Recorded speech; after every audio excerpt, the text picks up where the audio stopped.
ಮಾಡಿದ್ರೆ ನಿನ್ನ ಸಿಂಹಾಸನಕ್ಕೆ ಅಧಿಕಾರ ಮುಂದಾಯಿಸುವ ಅಂತ ಚರ್ಚೆ ಬರುತ್ತೆ.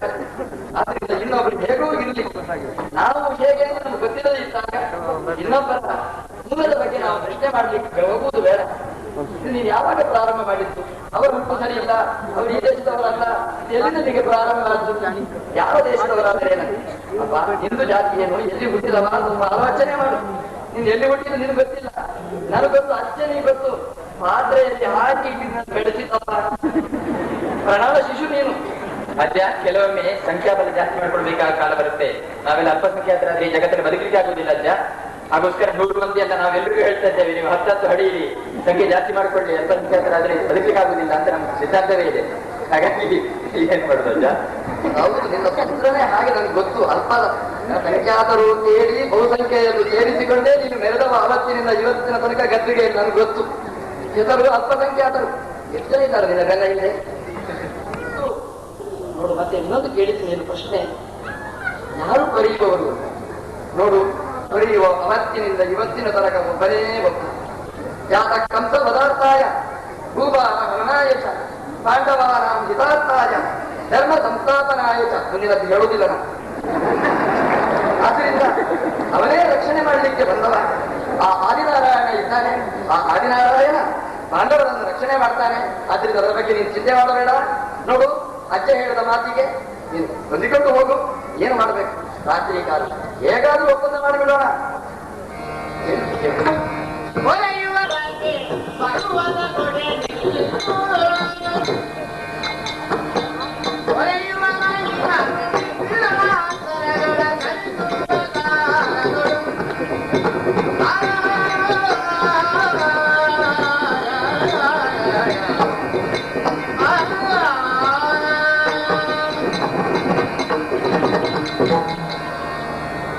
ವಿಶ್ವಜ್ಜ,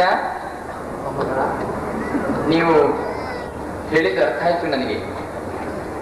ಅವರನ್ನು ಕೊರೆಯಲಿಕ್ಕೆ ಕೃಷ್ಣ ಇದ್ದಾನೆ, ನಾರಾಯಣ ಇದ್ದಾನೆ ಅಂತ ಹೇಳುವಂತಹದ್ದು.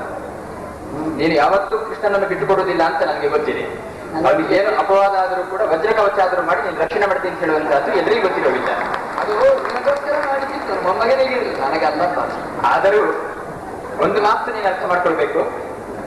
ಈ ಕೃಷ್ಣ ರಕ್ಷಣೆ ಮಾಡುವ ನಿಜವಾಗಿಯೂ ಸಾಮರ್ಥ್ಯ ಇದ್ದಿದ್ದಿದ್ರೆ ಇದೆಷ್ಟು ಸಲ ಪಾಂಡವರು ಕಷ್ಟಪಟ್ಟಾಗ ಎಲ್ಲಿ ಬಂದಿದ್ದಾನೆ? ಬರ್ಲಿಲ್ಲ, ಯಾವತ್ತೂ ರಕ್ಷಣೆ ಮಾಡಲಿಕ್ಕೆ ಬರಲೇ ಇಲ್ಲ. ಏನು ಬೇಡ, ಎಲ್ಲವನ್ನು ಕಳೆದುಕೊಂಡು ಕಾದಾಡಿಗಳಾಗಿ ಸಂಚರಿಸುವಾಗ ಯಾರೂ ಇಲ್ಲ ಅಂತ ಹೇಳುವಂತಹ ಅಭದ್ರತೆಯ ಸ್ಥಿತಿಯಲ್ಲಿ ಇರುವಾಗಲೂ ಕೂಡ ಈ ಶ್ರೀಕೃಷ್ಣ ಅವರನ್ನು ಯಾರನ್ನೂ ಕಾಪಾಡಲಿಲ್ಲ. ಬಹಳ ಮಂದಿ ಕೃಷ್ಣ ಶ್ರೇಷ್ಠ ವ್ಯಕ್ತಿ ಎಂಬ ಕಾರಣದಿಂದಲೇ ಪಾಂಚಜನ್ಯ ಯಾತ್ರೆಯನ್ನು ಮಾಡಿರ್ತಕ್ಕಂತಹ ಕೃಷ್ಣನಿಗೆ ರಾಜ್ಯಭಾರವನ್ನು ಒಪ್ಪಿಸಿಬಿಟ್ರು.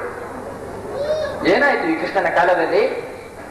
ಜರಾಸಂಧನಂತಹ ವೀರರಿಗೆ ಅಪ್ಪಂದಿರು ಯಾರಿದ್ದಾರೋ ಅವ್ರು ಬಹಳ ಮರೆದು ಬಿಟ್ಟರು ವೀರಪ್ಪಂದಿರು. ಅನೇಕ ಮಂದಿ ರಾಜಕುಮಾರನ್ನು ಬಂಧಿಸಿ ಇಟ್ಟಿದ್ದೆ ಈ ಜರಾಸಂಧ.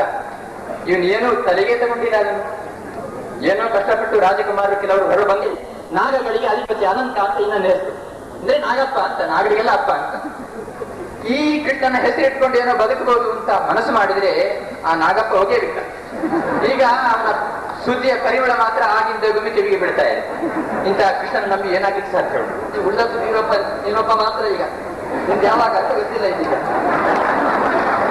ಈ ಕೃಷ್ಣ ಧರ್ಮಕ್ಕೆ ಅಧಿಪತಿ, ಆಚಾರ ಪ್ರಭು ಧರ್ಮ, ಧರ್ಮಸ್ಯ ಪ್ರಭುರಚಿತ ಅಂತ, ಧರ್ಮಸಿಂಹ ಅಂತ ಇವನಿಗೆ ಹೆಸರು. ಇಂತಹ ಈ ಕೃಷ್ಣನ ನೇತೃತ್ವದಲ್ಲಿ ರಾಜ್ಯವನ್ನು ಕೊಟ್ರೆ ವೀರಪ್ಪಿಂದ್ರೇನೋ ಹೋದ್ರು, ಅವನ ಅಪ್ಪಂದಿರು ಮತ್ತೆ ಕಾಡಲ್ಲಿ ಬೆಳೀತಾ ಇದ್ದಾರೆ. ಆಧುನಿಕ ಶಸ್ತ್ರಾಸ್ತ್ರ ಇಟ್ಕೊಂಡು ಯಾರನ್ನು ತೆಗಿಬೇಕು ಅಂತ. ಅಂತಹ ಧರ್ಮಸಿಂಹನ ಎಂದು ಆಡಳಿತ. ಇದೇ ಕೃಷ್ಣ ತುಂಬಾ ಮನಮೋಹನ ಅಂತ ಬಹಳ ಮಂದಿ ರಾಷ್ಟ್ರವನ್ನೇ ಒಪ್ಪಿಸಿಬಿಟ್ರು. ಆದ್ರೆ ಏನು, ಸಮುದ್ರವೇ ಮೇಲಿಂದ ಮೇಲೆ ಹಾರ್ತಾ ಇದೆ ಈ ಕೃಷ್ಣನನ್ನು, ಮನಮೋಹನನ್ನು ನಂಬಿ.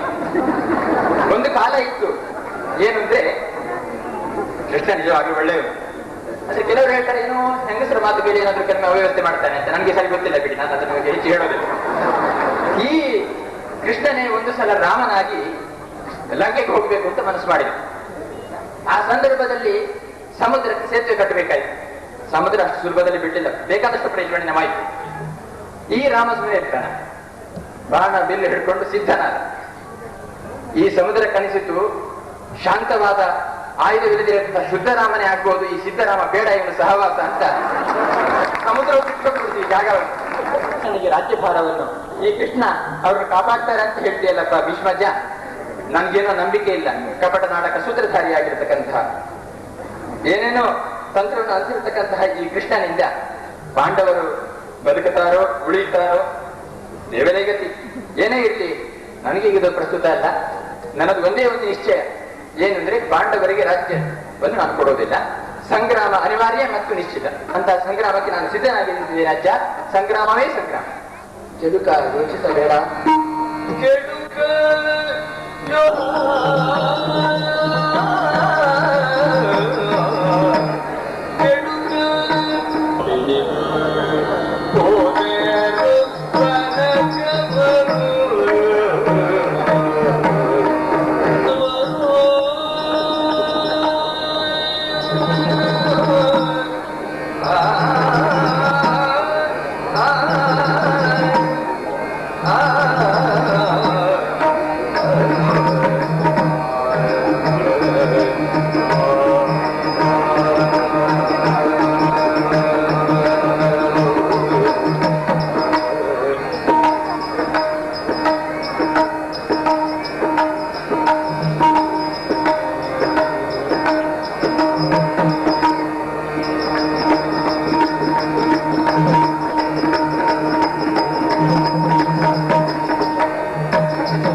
ಸಂಸ್ಥಾನ ಆಳುವಾಗ ದೇವನಾಮಸ್ಮರಣೆ ಮಾಡ್ಬೇಕಾಗಲ್ಲ.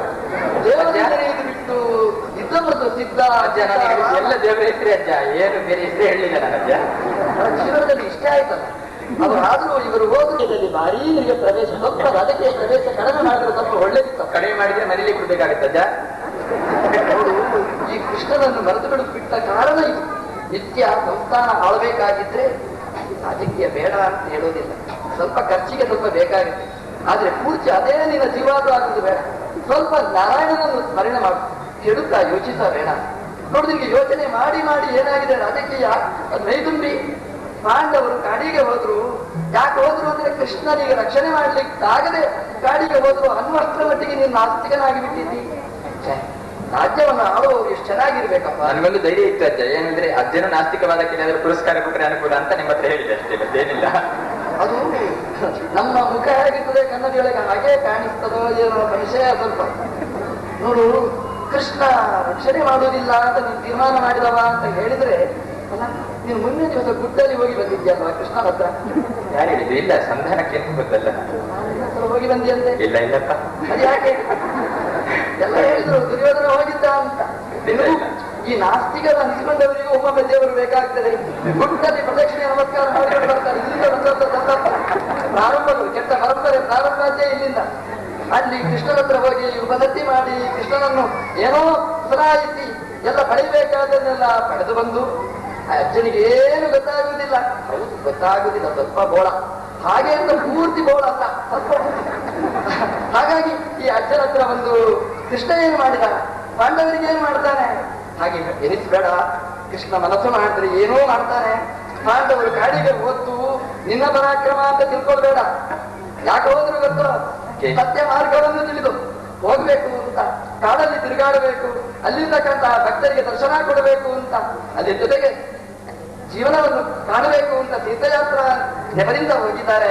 ಕೃಷ್ಣ ಅದಕ್ಕೋಸ್ಕರ ಅಲ್ಲಿ ಹೋಗಿ ಮಾತನಾಡಿ ಬಂದಿದ್ದಾನೆ. ಕೃಷ್ಣ ಒಂದು ವೇಳೆ ಮನಸ್ಸು ಮಾಡಿದರೆ ನಿನ್ನನ್ನು ಪೂರ್ತಿಯಾಗಿ ಸಮಾಧಾನ ಮಾಡಲಿಕ್ಕೆ ಶಕ್ತ. ಅಪ್ಪ, ಕೃಷ್ಣನ ಮಹಿಮೆಯನ್ನು ಮರೆತು ಬಿಡಬೇಡ. ನಿನಗೆ ಗೊತ್ತು ಕೃಷ್ಣ ಒಳ್ಳೆಯ ಸಮರ್ಥ ಅಂತ ನೀನು ಚೆನ್ನಾಗಿ ತಿಳ್ಕೊಂಡವ. ಆದರೆ ನಮ್ಮ ಪ್ರಮಾರಿತನ ಮಾಡದೆ ಕೃಷ್ಣನನ್ನು ನೆನಪಿಟ್ಟುಕೊಂಡು ಕೃಷ್ಣ ಎಲ್ಲವನ್ನೂ ರಕ್ಷಣೆ ಮಾಡುವವ.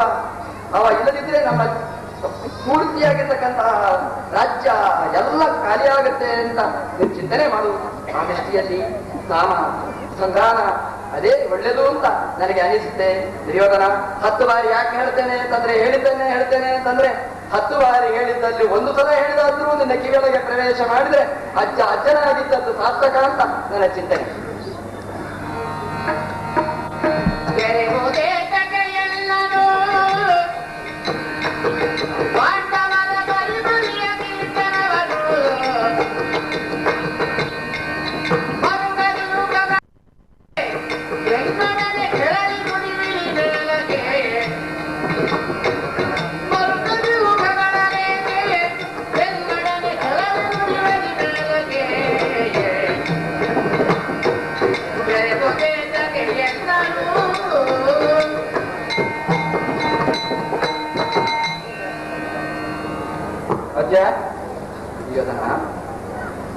ನೀವು ನಿಷ್ಪಕ್ಷಪಾತಿಗಳು ಅಂತ ಒಂದು ಕಡೆ ಹೇಳ್ತಾ ಇದ್ದೀರಿ, ಖಂಡಿತ. ಇನ್ನೊಂದು ಕಡೆ ರಾಜ್ಯದಲ್ಲಿ ಆಡಳಿತ ಬಂದಿರತಕ್ಕಂತಹ ಪಾಂಡವರಿಗೂ ಅರಸುಪುತ್ರರು ಅಂತ ಸಾರಿ ಹೇಳಿ ಈ ಇಬ್ಬಗೆಯ ಕಲ್ಪನೆಯನ್ನು ಮೂಡಿಸಿದವರೇ ತಾವು. ಅದೇ ದ್ವೇಷವನ್ನು ಬಾಲ್ಯದ ಸಂದರ್ಭದಲ್ಲಿ ನೀವು ದ್ರೋಣರೆಲ್ಲ ಸೇರಿಬಿಟ್ಟು ಅಲ್ಲಿಗೆ ಪರಿಹರಿಸುತ್ತಿರುವಂತಹ ಪ್ರಸಂಗ ಇದ್ದಿದ್ರೆ ಈ ದ್ವೇಷ ಇಷ್ಟು ಜೋರಾಗಿ ಬೆಳೀತಾನೆ ಇರಲಿಲ್ಲ. ದ್ವೇಷವಂತೂ ಬೆಳೆದಾಗಿದೆ. ನಿಜವಾಗ್ಲೂ ವಿಚಾರ ಮಾಡಿದರೆ ನಾನು ಯಾಕೋಸ್ಕರ ಓದಾಡ್ತಾ ಇದ್ದೇನೆ. ಈ ಅರಸೊತ್ತಿಗೆ ಏನಿದೆ, ಇದು ಏಕ ಸಾಮ್ರಾಜ್ಯದಲ್ಲಿ ಇರಬೇಕು, ಏಕ ಚಕ್ರಾಧಿಪತ್ಯದಲ್ಲಿ ಇರಬೇಕು. ಇದು ತುಂಡಾಗಬಾರದು. ಪವಿತ್ರವಾದ ಸಿಂಹಾಸನ, ಅದನ್ನು ಯಾರ್ಯಾರೋ ತುಂಡು ಮಾಡಿ ತುಂಡರಸರಾಗಿ ಆಳಬಾರದು. ಇದು ನಮ್ಮ ರಾಜವರ್ಮ ಮರ್ಯಾದೆ, ನಮ್ಮ ಕುಲಧರ್ಮ. ಅದಕ್ಕೋಸ್ಕರನಷ್ಟೇ ನಾನು ಹೇಳ್ತಾ ಇದ್ದೇನೆ ಹೊರತು ಯಾವುದೇ ಮಾತ್ಸರ್ಯ ಅಥವಾ ಯಾವುದೇ ದೊಡ್ಡ ಕಿಚ್ಚಿನ ಉದ್ದೇಶ ನನಗೆ ಇಲ್ವೇ ಇಲ್ಲ. ಹಾಗಾಗಿ ಅಜ್ಜ, ನೀವು ಈ ರೀತಿ ಏಕಪ್ರಕಾರವಾಗಿ ನಮ್ಮನ್ನು ದೂರದು ನೋಡಿದ್ರೆ ನೀವೇನೋ ಪಕ್ಷಪಾತ ಮಾಡ್ತೀರಿ ಅಂತ ನನಗೆ ಅನಿಸ್ತಾ ಇದೆ. ಹೌದಾ ಅಜ್ಜ? ಎಲೆ ಮರುಳೆ,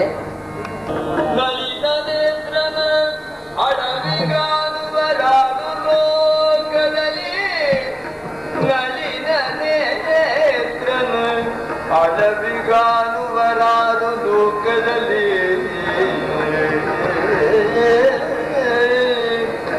ತಿಳುಗಿ ಫಲವೇನಂತ್ಯ ಕಾಲದಿ ಪ್ರಲಯದೆದ್ದೆನು ನಿನ್ನ ಧರಕ್ಕೆ ತಿಳುಗಿ ಫಲವೇನಂತ್ಯ ಕಾಲದಿ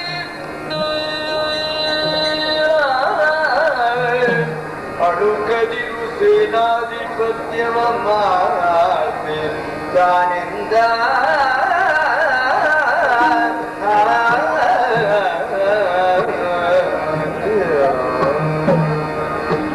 ಅಜ್ಜ, ಭೇದವಿಲ್ಲ.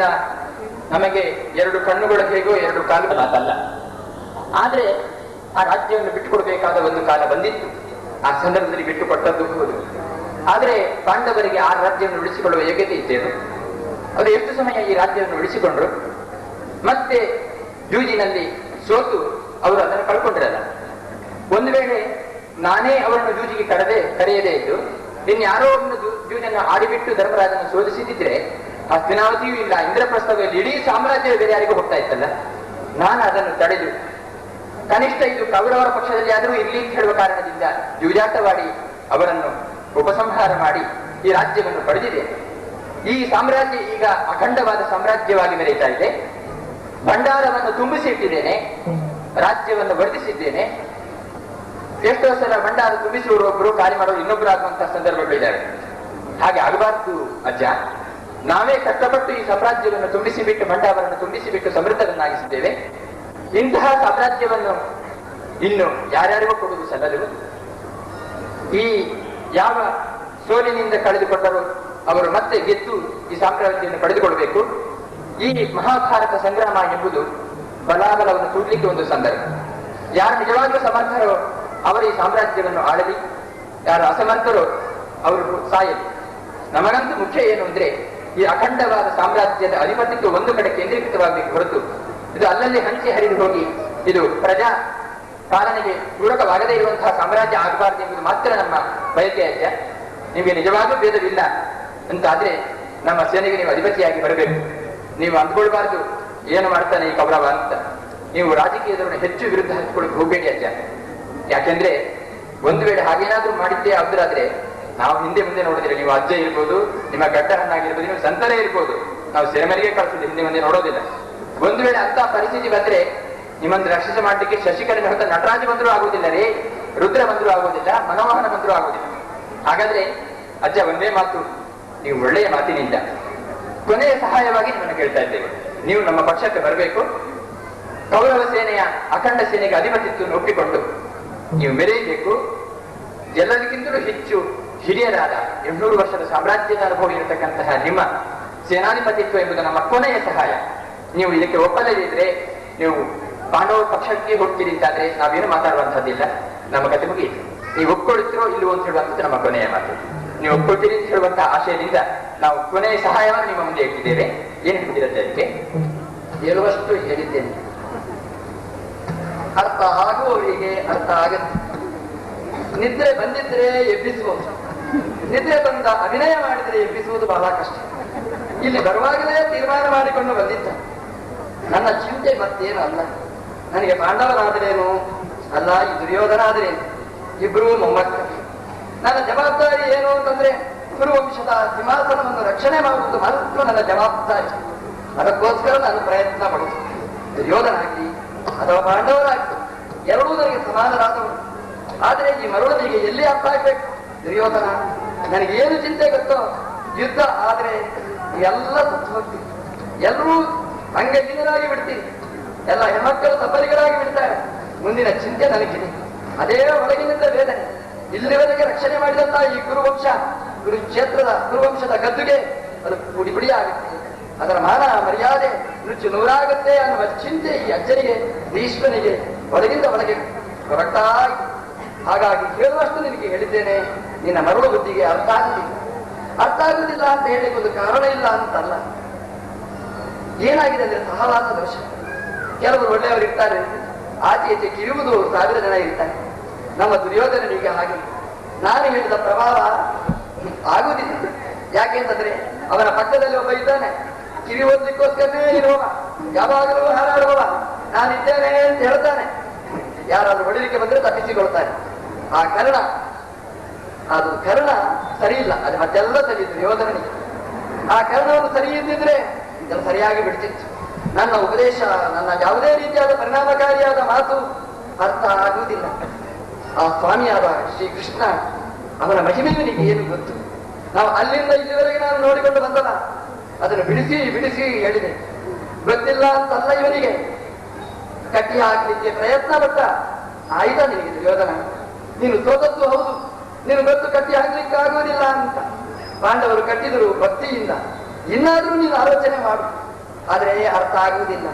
ನಾನು ಹೇಳಿದ್ದನ್ನು ಕೇಳಿಸಿಕೊಳ್ಳಿಕ್ಕೆ ತಯಾರಿಲ್ಲ. ಎಲ್ಲಿಯೋ ಆಲೋಚನೆ ನನಗೆ. ಅವರಿಗೆ ಯುದ್ಧ, ಪಾಂಡವರು ಸತ್ತು ತೀರ್ಮಾನ ಮಾಡಿಕೊಂಡು ಬಂದ ಹಾಗಿದೆ. ಹಾಗಾಗಿ ನಾನೇನು ಮಾಡ್ಲಿಕ್ಕೆ ಸಾಧ್ಯ? ನಂದೇನಿಲ್ಲ. ಸ್ವಾಮಿ ಶ್ರೀಕೃಷ್ಣ, ನಿನ್ನ ಪ್ರೇರಣೆಯ ಪ್ರಕಾರ, ನಿನ್ನ ಪ್ರೀತಿಗೋಸ್ಕರವಾಗಿ ಯುದ್ಧ ಅಂತ ನಾನು ತೀರ್ಮಾನ ಮಾಡಿದ್ದೇನೆ. ಈ ದುರ್ಯೋಧನ ಯುದ್ಧ ಅಂತ ತೀರ್ಮಾನ ಮಾಡಿಕೊಂಡು ಬಂದ್ರೆ ಈ ಭೀಷ್ಮ ಕೆದರುವವ ಅಲ್ಲ. ಏನ್ ಹೇಳಿದ ನನಗೆ? ಈ ಭೀಷ್ಮನಿಗೆ, ಅಜ್ಜನಿಗೆ ಗಡ್ಡ ರಕ್ಷಣೆ ಮಾಡ್ಲಿಕ್ಕೆ ಯಾರಿಲ್ಲ ಅಂತ. ಪಾಪ, ಇವನಿಗೆ ಗಡ್ಡಲಿದ್ದೆ ಬಂದಾಗ ಅಂತ ನಾನಿದ್ದೇನೆ ಅಂತ ಗೊತ್ತಿಲ್ಲ ಅವನಿಗೆ. ನಾನು ಬಿಲ್ಲು ಹಿಡಿದು ರಕ್ಷಣೆ ಮಾಡಿದ್ರಿಂದ ಈ ಸಿಂಹಾಸನ ಇನ್ನೊಬ್ಬರ ಸೊತ್ತಿಗೆ ಆಗಿರ್ಲಿಲ್ಲ. ಭಂಡಾರ ಎಲ್ಲ ಉಳಿಸಿದ್ದು ನಾನು ಅಂತ ಹೇಳಿದ್ದಾನೆ. ಅವನ ಭಂಡಾರ ತುಂಬಿಸಿದವ ಯಾರು ಅಂತ ನೀವು ಗೊತ್ತಿಲ್ಲ, ಇನ್ನೂ ಗೊತ್ತಿಲ್ಲ. ಹೇಳಿದ್ರೆ ಅರ್ಥ ಆಗುವುದಿಲ್ಲ. ಆ ಪಾಂಡವರು, ಪಾಂಡುರಾಜ ಎಲ್ಲ ಕಡೆ ದಿಗ್ವಿಜಯ ಮಾಡಿ ಬೊಕ್ಕಸವನ್ನು ತುಂಬಿಸಿತು. ಅವರು ರಾಜಸೂಯ ಅಶ್ವಮೇಧ ಯಾಗಕ್ಕೆ ಬಂದಿರತಕ್ಕಂತಹ ಸಂಪತ್ತನ್ನು ಇವ ನನ್ನ ಹೆಸರಲ್ಲಿ ಮಾಡಿದ್ದು ಅಷ್ಟೇ ಹೊರತು. ಇಲ್ಲ ಅಜ್ಜಿ, ಅದು ಇಂದ್ರಪ್ರಸ್ಥದಲ್ಲಿ ಇದೆ. ನಾನು ಹಸ್ತಿನಾಪುರದಲ್ಲಿ ತುಂಬಿಸಿಬಿಟ್ಟಿದೆ. ಎಲ್ಲಿ ತುಂಬಿಸಿದ್ದು? ಹಸ್ತಿನಾಪುರದಲ್ಲಿ ಅಲ್ಲ, ಗಜಪುರದಲ್ಲಿ ಇಡೀ ಅಖಂಡ ಸಾಮ್ರಾಜ್ಯದಲ್ಲಿ ತುಂಬಿಸಿಬಿಟ್ಟಿದೆ. ಬಾಯಲ್ಲಿ ಅವರು ಏನಿದ್ರು ಕೂಡ ಇಂದ್ರಪ್ರಸ್ಥದಲ್ಲಿ ಮಾತಾಡ್ಕೊಂಡಿದೆ ಅಜ್ಜ. ಅಲ್ಲ, ಬಾಯಲ್ಲಿ ಮಾತ್ರ ತುಂಬಿಸಿದ್ದ ಅಂತ ನೀನು ಸ್ವಲ್ಪ ಆಲೋಚನೆ ಮಾಡು. ಇಲ್ಲ ಅಜ್ಜ, ನಿಜವಾಗ್ಲು ಎಲ್ಲ ಏನಿದ್ರು ನಾನು ನಾನು ಎಂದು ಸರ್ವಾತ್ಮಕ ಆಗಿದೆ. ನಾನು ಅಂತ ಬಿಟ್ಟರೆ ಪ್ರಪಂಚದಲ್ಲಿ ಮತ್ತೊಬ್ಬ ಇಲ್ಲ. ದ್ರೋಣಾಚಾರ್ಯರು, ಭೀಷ್ಮರು ಯಾರೂ ಲೆಕ್ಕಕ್ಕಿಲ್ಲ. ಇದೇ ಮರುಳೆ, ನಿನಗೆ ಹೇಳುವುದಕ್ಕಿಂತ ನಾನು ಸುಮ್ಮನೆ. ಆದ್ರಿಂದ ಆ ಗೋಪಾಲಕೃಷ್ಣರ ಚಿತ್ರಕ್ಕೆ ಏನು ಬಂತೋ ಅದೇ ಸರಿ. ಅದನ್ನು ಸಂಕಲ್ಪ ಮಾಡಿ, ಅದನ್ನು ತೀರ್ಮಾನ ಮಾಡಿ, ದುರ್ಯೋಧನ ಭಯ ಪಡಬೇಡ, ನಿನ್ಗೇನಾಗಬೇಕು? ಸೇನಾಧಿಪತಿ ಆಗ್ಬೇಕು ಅಷ್ಟೇ ಅಲ್ಲ? ಖಂಡಿತ ಅಜ್ಜ. ನೋಡು, ಸೇನಾಧಿಪತಿ ಅಂತ ನಾನು ಘೋಷಣೆ ಮಾಡಿದ್ದೇನೆ, ಭಯಪಡಬೇಡ. ನಾನು ಸೇನಾಧಿಪತಿಯಾಗಿ ನಿನ್ನ ಮುಂದೆ ಯುದ್ಧದ ಮುಂಚೂಣಿಯಲ್ಲಿ ನಿಲ್ತೇನೆ, ಭಯಪಡಬೇಡ, ನಾನಿದ್ದೇನೆ.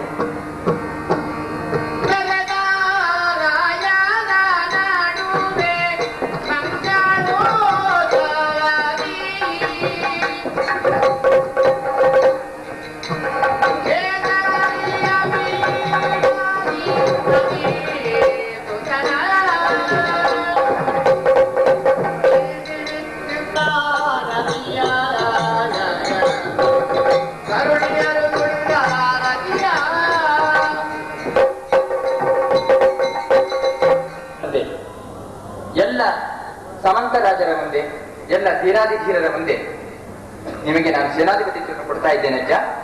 ತುಂಬಾ ಸಂತೋಷದಿಂದ ಸ್ವೀಕರಿಸಬೇಕು. ತಾವು ಯಾವತ್ತೂ ನಮಗೆ ಬೆಂಬಲವಾಗಿ ನಿಂತು ಅಖಂಡ ಸಾಮ್ರಾಜ್ಯವನ್ನು ಕಾಪಾಡುವಂತಹ ಹೊಣೆಗಾರಿಕೆ ನಿಮ್ಮದಜ್ಜ. ಈ ಸಿಂಹಾಸನದಲ್ಲಿ ನೀವು ಕೂತಿದ್ದೀರಿ, ಕೇಸರಿ ಪೀಠದಲ್ಲಿ ತುಂಬಾ ವಿರಾಜಮಾನರಾಗಿ ಕೂತಿದ್ದೀರಿ ಅಜ್ಜ. ನಮ್ಮ ಈ ಸಾಮ್ರಾಜ್ಯದ ಸುಮಂಗಲೆಯರು ತಮಗೆ ಮಂಗಲಾರತಿಯನ್ನು. ಭೀಷ್ಮ ಏನು ಸೇನಾಧಿಪತಿ ಆಗ್ತಾನೆ? ಏನು ತಾಕತ್ತು ಅಂತ ಈ ಕರ್ಣನ ಅಪಸ್ವರ ಯಾವತ್ತೂ ಇದೆ. ನೋಡು ದುರ್ಯೋಧನ, ಜನರ ಮುಂದೆ ನಾನು ಘೋಷಣೆ ಮಾಡ್ತೇನೆ. ಆಧಿಪತ್ಯ ವಹಿಸಿಕೊಂಡಾಗ ಘೋಷಣೆ ಮಾಡುವುದು ಸಹಜ. ಬರೀ ಘೋಷಣೆ ಮಾತ್ರ ಅಲ್ಲ, ಬರೀ ಶಬ್ದ ಮಾತ್ರ ಅಲ್ಲ. ನೋಡು, ನಿರ್ಭೀತನಾಗಿರು. ಒಂದು ದಿವಸ ಭೀಷ್ಮ ಯುದ್ಧ ಮಾಡಿದರೆ 10,000 ಪೀಠಾಧಿಪತಿಗಳನ್ನು ಕೊಂದು ಹಾಕ್ತಾನೆ. ಮೊದಲನೆಯ ಪ್ರತಿಜ್ಞೆ. ಎರಡನೇದ್ದು, ಆ ಚಕ್ರವಾಣಿ ಗೋಪಾಲಕೃಷ್ಣ ಯುದ್ಧಕ್ಕೆ ಬರ್ತಾನೆ ಪಾರ್ಥಸಾರಥಿಯಾಗಿ. ಅವನು ಆಯುಧ ಹಿಡಿಯುವುದಿಲ್ಲ ಅಂತ ತೀರ್ಮಾನ ಮಾಡಿದ್ದಾನೆ. ಅವನಲ್ಲಿ ಆಯುಧ ಹಿಡಿಸದಿದ್ರೆ ಭೀಷ್ಮನೇ ಅಲ್ಲ. ಎರಡನೇ ಪ್ರತಿಜ್ಞೆ. ದುರ್ಯೋಧನ, ಸಾಕಾದನಿಗೆ ಪಾರ್ಥ ಯುದ್ಧದಲ್ಲಿ ಮಹಾರಥಿಕ ಅಂತ ಅನಿಸಿಕೊಂಡವ. ಅವನ ರಥದಲ್ಲಿ ಸಾಕ್ಷಾತ್ ಭಗವಂತ ಕೂತಿದ್ದಾನೆ. ರಥದ ಮೇಲೆ ವಾಯುದೇವರ ಅವತಾರರಾದ ಹನುಮಂತದೇವರು ಕೂತಿದ್ದಾರೆ. ಹರಿವಾರಿಗಳು ಕೂತು ರಕ್ಷಣೆ ಮಾಡಿರ್ತಕ್ಕಂತಹ ರಥ, ಯಾರಿಗೂ ಅಲ್ಲಾಡಿಸ್ಲಿಕ್ಕಾಗದಿದ್ದ ರಥ. ನಾನು ಒಂಚೂರಾದರೂ ಹಿಂದರಿವಾಗಿ ಮಾಡದಿದ್ರೆ ಭೀಷ್ಮ ಅಲ್ಲ. ಇದು ನನ್ನ ಈ ಸೇನಾಧಿಪತ್ಯದಲ್ಲಿ ಮಾಡತಕ್ಕಂತಹ ಘೋಷಣೆ, ಭರವಸೆ ಅಲ್ಲ, ಘೋಷಣೆ ಮಾಡಿ ಸಿದ್ಧವಾಗಿರ್ತಕ್ಕಂಥ. ಈ ಸಂದರ್ಭದಲ್ಲಿ ಕರ್ಣ ಬಹಳ ದೊಡ್ಡ ಉಪಕಾರ ಮಾಡಿಬಿಟ್ಟ. ಅಂಜನಿಗೇನೋ ಬೈದ, ಕರ್ಣ ಬೈದದಿಂದಲೇ ಅತಿ ಇಷ್ಟು ದೊಡ್ಡ ಪ್ರತಿಜ್ಞೆ ಮಾಡಿಬಿಟ್ಟು ಭೀಷ್ಮ ಎಂಬ ಹೆಸರನ್ನು ಸಾರ್ಥಕಪಡಿಸಿಕೊಂಡರು. ನನ್ನ ಲೆಕ್ಕದಲ್ಲಿ ಕರ್ಣನಿಗೂ ಧನ್ಯವಾದಗಳು. ಮಂಗಲವಾಗಿ ನಿನ್ನ ಸಂತರ್ಕ್ಕೆ ಯಾರೂ ತಲೆ ಮುಗಿಬೇಕು.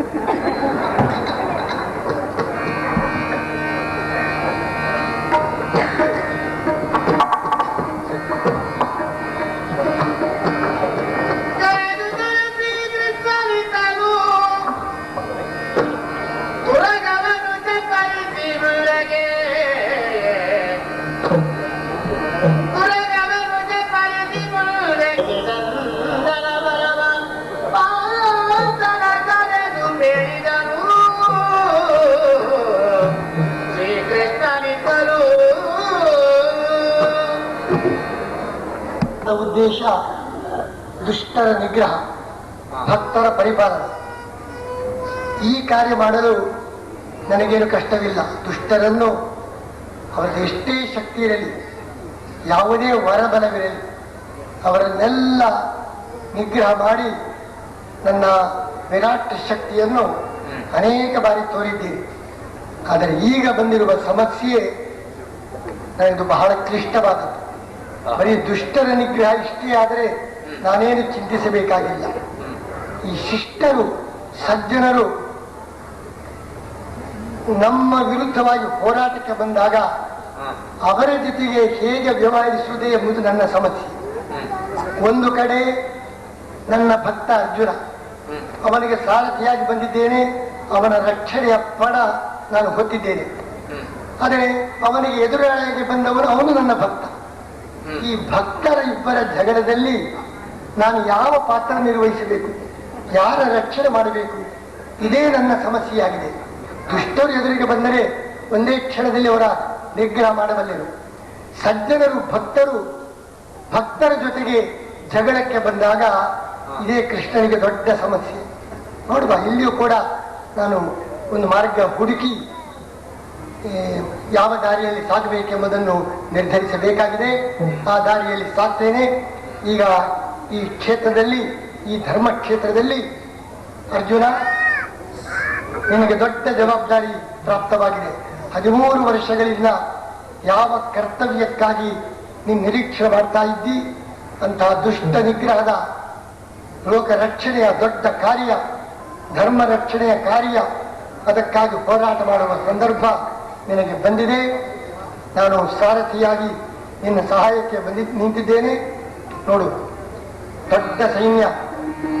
ಈ ಸೈನ್ಯದಲ್ಲಿ ಅನೇಕ ವೀರ ಭಟರಿದ್ದಾರೆ.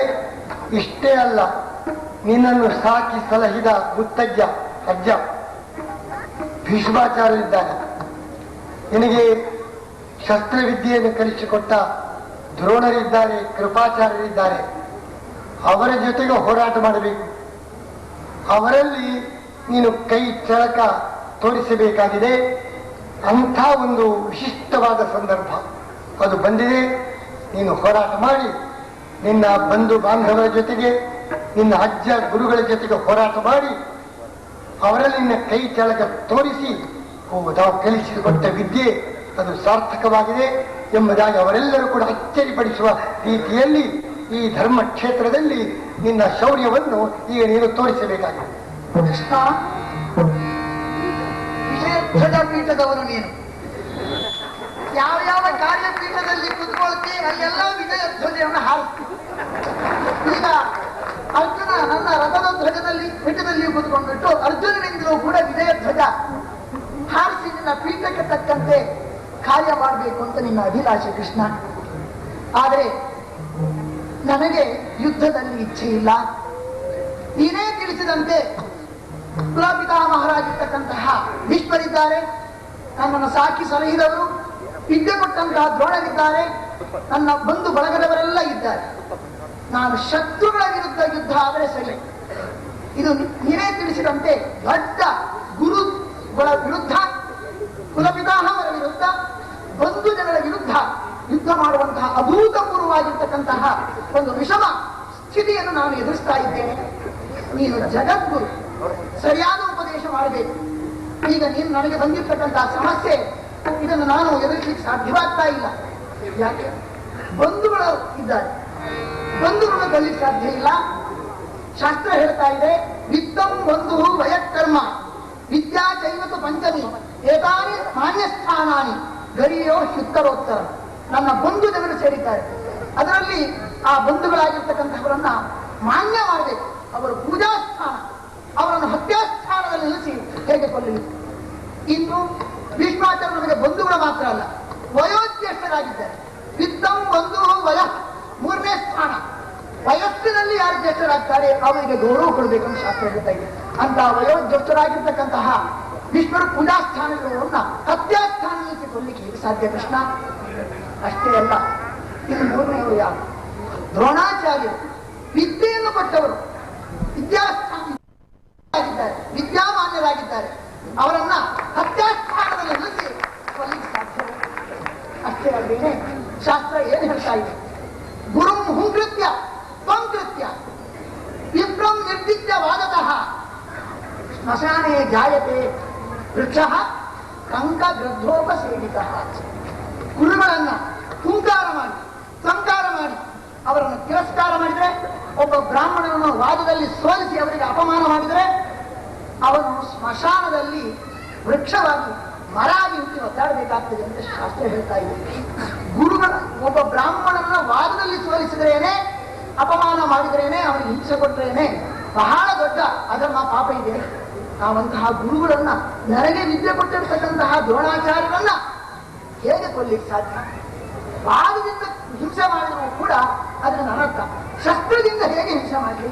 ಕುಲಪಿತಾಮಹರನ್ನು ಹೇಗೆ ಹಿಂಸೆ ಮಾಡಲಿ? ಇದು ನನಗೆ ಬಂದಿರ್ತಕ್ಕಂತಹ ದೊಡ್ಡ ಸಮಸ್ಯೆ. ಮತ್ತೆ ಈ ಕರ್ಮ, ಅರ್ಥ, ಕಾಮ ಯಾವುದಕ್ಕೋಸ್ಕರ?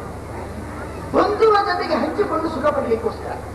ಆ ಎಲ್ಲ ಬಂಧುಗಳನ್ನು ಕೊಂದ ನಂತರ ಈ ಧರ್ಮ, ಈ ಅರ್ಥ, ಈ ಕಾಮ ಇದು ಪುರುಷಾರ್ಥವಾದದ್ದು. ಯಾವ ಧರ್ಮಕ್ಕೋಸ್ಕರ, ನಾವು ಯಾವ ಪುರುಷಾರ್ಥಕ್ಕೋಸ್ಕರ ಈ ಕರ್ಮ ಮಾಡಬೇಕು? ನಾನು ಯಾಕೆ ನೀನು ಬಲತ್ಕಾರ ನಮಗೆ ಮಾಡ್ತಾ ಇದ್ದಿ? ನೀನು ಜಗತ್ತು, ನಿನಗೆ ಅಂತ ಪ್ರಸಂಗ ಬರಲಿಲ್ಲ. ನೀನು ನನಗೆ ಉಪದೇಶ ಮಾಡ್ತೀನಿ. ನೀನು ಗುರು ನಿಶೋಧನನಾಗಿದ್ಯಾ? ನೀನು ರಿಪು ನಿಶೋಧನ ಅಷ್ಟೇ, ಗುರು ನಿಶೋಧನಲ್ಲ. ನಿನಗೆ ಸಾಂದೀಪ್ಯ ರಾಜ್ಯಾರ್ಥ ಎದುರಿಸುವ ಪ್ರಸಂಗ ಬರಲಿಲ್ಲ. ಈ ಅರ್ಜುನಿಗೆ ಬಂದಿದೆ. ಹೇಳಲಿಕ್ಕೆ ಉಪದೇಶ ಮಾಡಲಿಕ್ಕೆ ಸುಲಭ ಕೃಷ್ಣ, ಪ್ರಾಯೋಗಿಕವಾಗಿ ಅನುಷ್ಠಾನ ತೆಗೆದು ಬಹಳ ಕಷ್ಟ. ನೀನು ಅನುಷ್ಠಾನದಲ್ಲಿ ತೋರಿಸಿದ್ರೆ ನಾನು ಅನುಷ್ಠಾನ ತೋರಿಸ್ತಾ ಇದ್ದೆ. ನಾನೀಗ ಹೇಗೆ ಈ ಸಮಸ್ಯೆಯನ್ನ ಎದುರಿಸಲಿ? ಇದು ನಿಜವಾದ ಧರ್ಮವೋ? ಇದು ಧರ್ಮ ಯುದ್ಧವಾಗ್ತದೋ? ಧರ್ಮ ಕಾಮು ಧರ್ಮಕ್ಕೆ ಅವಿರುದ್ಧವಾಗಬೇಕು ಅಂತ ಶಾಸ್ತ್ರ ಹೇಳ್ತದೆ. ಧರ್ಮವು ಧರ್ಮಕ್ಕೆ ಅವಿರುದ್ಧವಾಗಿದೆ. ಈಗ ಯುದ್ಧ ಮಾಡುವುದು ಧರ್ಮ ಹೌದು, ಆದ್ರೆ ದುರ್ಯೋಧನಾದನ್ನು ಕೊಲ್ಲುವುದು ಧರ್ಮ ಒಪ್ಪುತ್ತೇನೆ. ಆದ್ರೆ ಅದರ ಜೊತೆಗೆ ಭೀಷ್ಮದ್ರೋಣಾದಿಗಳನ್ನು ಕೊಲ್ಲಬೇಕಾಗ್ತದೆ. ಒಂದು ಧರ್ಮವನ್ನು ಮಾಡಲಿಕ್ಕೆ ಹೋದಾಗ ಇನ್ನೊಂದು ಅಧರ್ಮ ಬರ್ತದೆ. ಧರ್ಮ ವಿರೋಧಿ ಆಗಿರ್ತಕ್ಕಂಥ ಈ ಧರ್ಮವನ್ನ ನಾನು ಹೇಗೆ ಮಾಡಲಿ? ಈ ಸಮಸ್ಯೆಗೆ ನೀನು ಏನು ಉತ್ತರ ಕೊಡ್ತೀನಿ? ಆರು ನೀನೆಲೆ ಪಾತ್ರ ಒಂದು ವರ್ಗಗಳಲ್ಲಿ ತೋರಿಸು ರಣಕ್ಕೆ ನಿಂದು, ನೀ ತೋರಿಸು ರಣಕ್ಕೆ ನಿಂದು, ಕಾರುಣ್ಯದಿಂದ ಶೋಕವಗೊಂಡು ಬರಿದಗೆ ಗೀಡಾದೆ ಹೇಸಿಕೆಯು,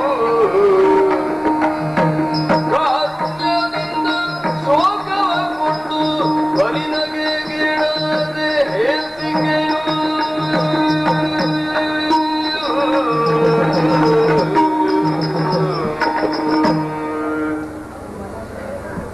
ಅರ್ಜೋಹು ಅಂತ ನನಗೆ ಸಂಶಯ ಬರ್ತಾ ಇದೆ. ಕಾರುಣ್ಯ ದೇವ, ಕಾರುಣ್ಯ ಖಂಡಿತವಲ್ಲ. ಅಷ್ಟು ಕಾರುಣ್ಯ ಇದ್ದರೆ ಹಿಂದೆ ನೋಡಿದ್ದೀನಿ, ನಾನು ನೋಡಿದ್ದೀನಿ. ನಿವಾತ ಕವಚರು, ಪೌಲೋಮರು, ಲಕ್ಷ ಲಕ್ಷ ಜನರು ಅವರ ಜೊತೆಗೆ ಹೋರಾಟ ಮಾಡಿ ಅವರನ್ನೆಲ್ಲ ಸಂಹಾರ ಮಾಡಿದವ ನೀನು. ಹಿಂಸೆ ಬಹಳ ತಪ್ಪು, ಅಪರಾಧ. ಗುರುಗಳೆಲ್ಲ ಹಾಗಾದರೆ ಮಾನವೀಯ ಕಾರುಣ್ಯ ಅಲ್ಲ. ಎಷ್ಟೋ ಜನರು ನೀನು ನಿನ್ನ ಮಾತಿನಲ್ಲಿ ಒಮ್ಮೆ ಹಾಗೆ ಹೇಳ್ತೀನಿ, ಬಂಧು ಬಾಂಧವರು, ಮತ್ತೊಮ್ಮೆ ಇಷ್ಟೆಲ್ಲ ಜನರ ಹಿಂಸೆ, ಅದರಿಂದ ನರಕಾಗಿ ಅನರ್ಥ ಪಾಪ ಎಂಬುದಾಗಿ ಹಿಂಸೆಯ ಬಗ್ಗೆ ಭಾರಿ ದೊಡ್ಡ ಮಾತುಗಳಾಡ್ತಾ ಒಂದು ಸಂದೇಹ ಹೊರತು ಕಾರುಣ್ಯ ಮಾನವೀಯ ಕಾರುಣ್ಯವಲ್ಲ. ಒಂದು ಕಡೆ ಬಂಧು ಬಾಂಧವರ ವ್ಯಾಮೋಹ, ಆ ವ್ಯಾಮೋಹವನ್ನು ಮುಚ್ಚಲು ಇದೆಲ್ಲ ದೊಡ್ಡ ದೊಡ್ಡ ಮಾತುಗಳನ್ನು ಆಡ್ತಾ ಇತ್ತು. ಒಳಗಿರುವ ಅಂತರಂಗದಲ್ಲಿ ಕಾರುಣ್ಯ ಅಲ್ಲ, ವ್ಯಾಮೋಹ. ಬಂಧು ಬಾಂಧವರು ಇವರನ್ನೆಲ್ಲ ಹೇಳ್ಕೊಳ್ಳಬೇಕು ಅಂತ ಒಂದು ತರದ ಆ ವ್ಯಾಮೋಹಕ್ಕೆ ಒಳಪಟ್ಟು ಅದನ್ನು ಮುಚ್ಚಲಕ್ಕೆ ಗುರುಗಳನ್ನು ಕೊಲ್ಲುವುದು ಹೇಗೆ, ಅಜ್ಜನರನ್ನು ಕೊಲ್ಲುವುದು ಹೇಗೆ ಎಂಬುದಾಗಿ ದೊಡ್ಡ ದೊಡ್ಡ ಮಾತುಗಳನ್ನು ಆಡ್ತಾ ಇದ್ದೆ. ನೋಡು, ನಿನ್ನ ಅಂತರಂಗವನ್ನೇ ನೀನು ಪರೀಕ್ಷಿಸಿ ನೋಡು. ನಿನಗಿರುವುದು ಕಾರುಣ್ಯವಲ್ಲ, ಕಾರ್ಪಣ್ಯ, ವ್ಯಾಮೋಹ. ವ್ಯಾಮೋಹಕ್ಕೆ ಒಳಪಟ್ಟು ಇಂತಹ ದೊಡ್ಡ ಮಾತುಗಳನ್ನು ಆಡ್ತಾ ಇದ್ದಿ. ಆದರೆ ನಿನಗೆ ಧರ್ಮದ ಬಗ್ಗೆ ನಾನು ಪರಿಚಯ ಮಾಡಿಸಬೇಕಾಗಿದೆ.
ಪ್ರತಿಯೊಬ್ಬರಿಗೂ ಕೂಡ ಅವರು ಮಾಡಬೇಕಾದ ಕರ್ತವ್ಯದ ವಿಧಾನಗಳಿವೆ.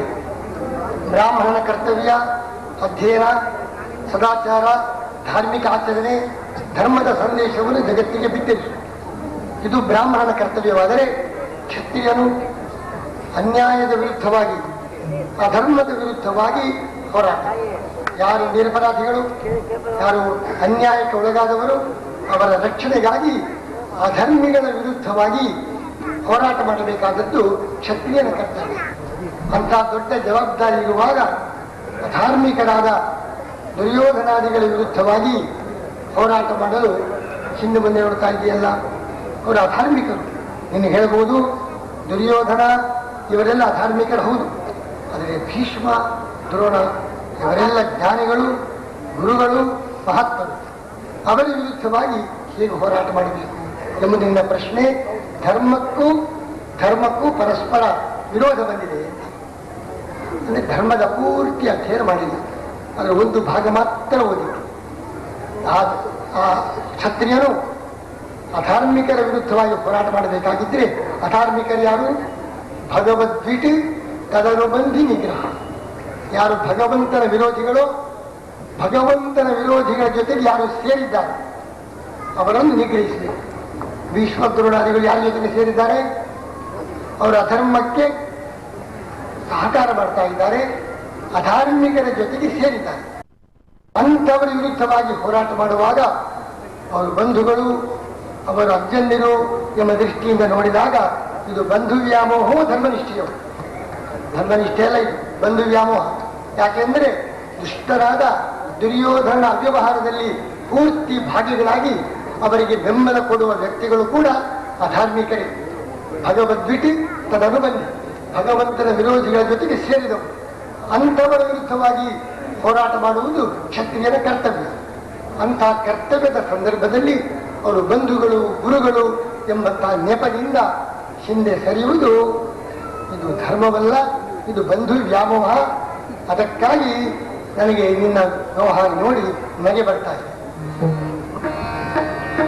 ಪರಿತ್ರಾಣಾಯ ಸಾಧೂನಾಂ ವಿನಾಶಾಯ ಚ ದುಷ್ಕೃತಾಂ.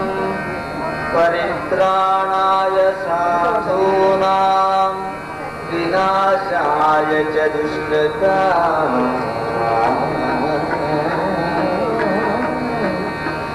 ಧರ್ಮ ಸಂಸ್ಥಾಪನಾರ್ಥಾಯ ಸಂಭವಾಮಿ ಯುಗೇ ಯುಗೇ. ಧರ್ಮ ಸಂಸ್ಥಾಪನಾರ್ಥಾಯ ಸಂಭವಾಮಿ ಯುಗೇ ಯುಗೇ. ಸಂಭವಾಮಿ ಯುಗೇ ಯುಗೇ.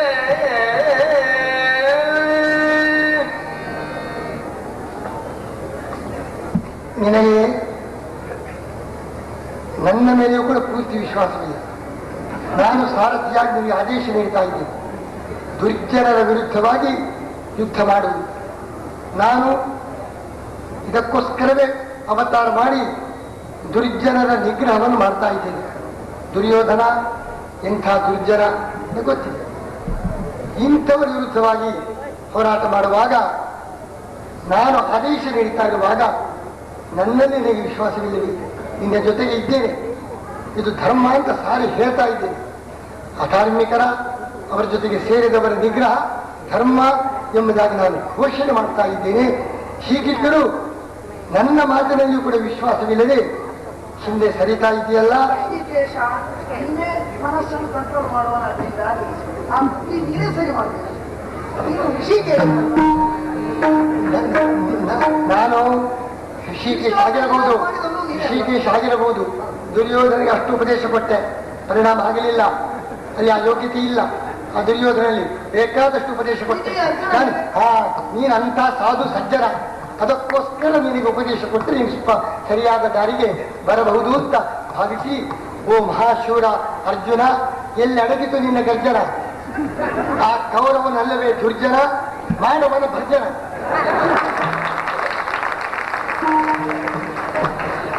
ಈ ತತ್ವ ಕೇಳಲಾಗು.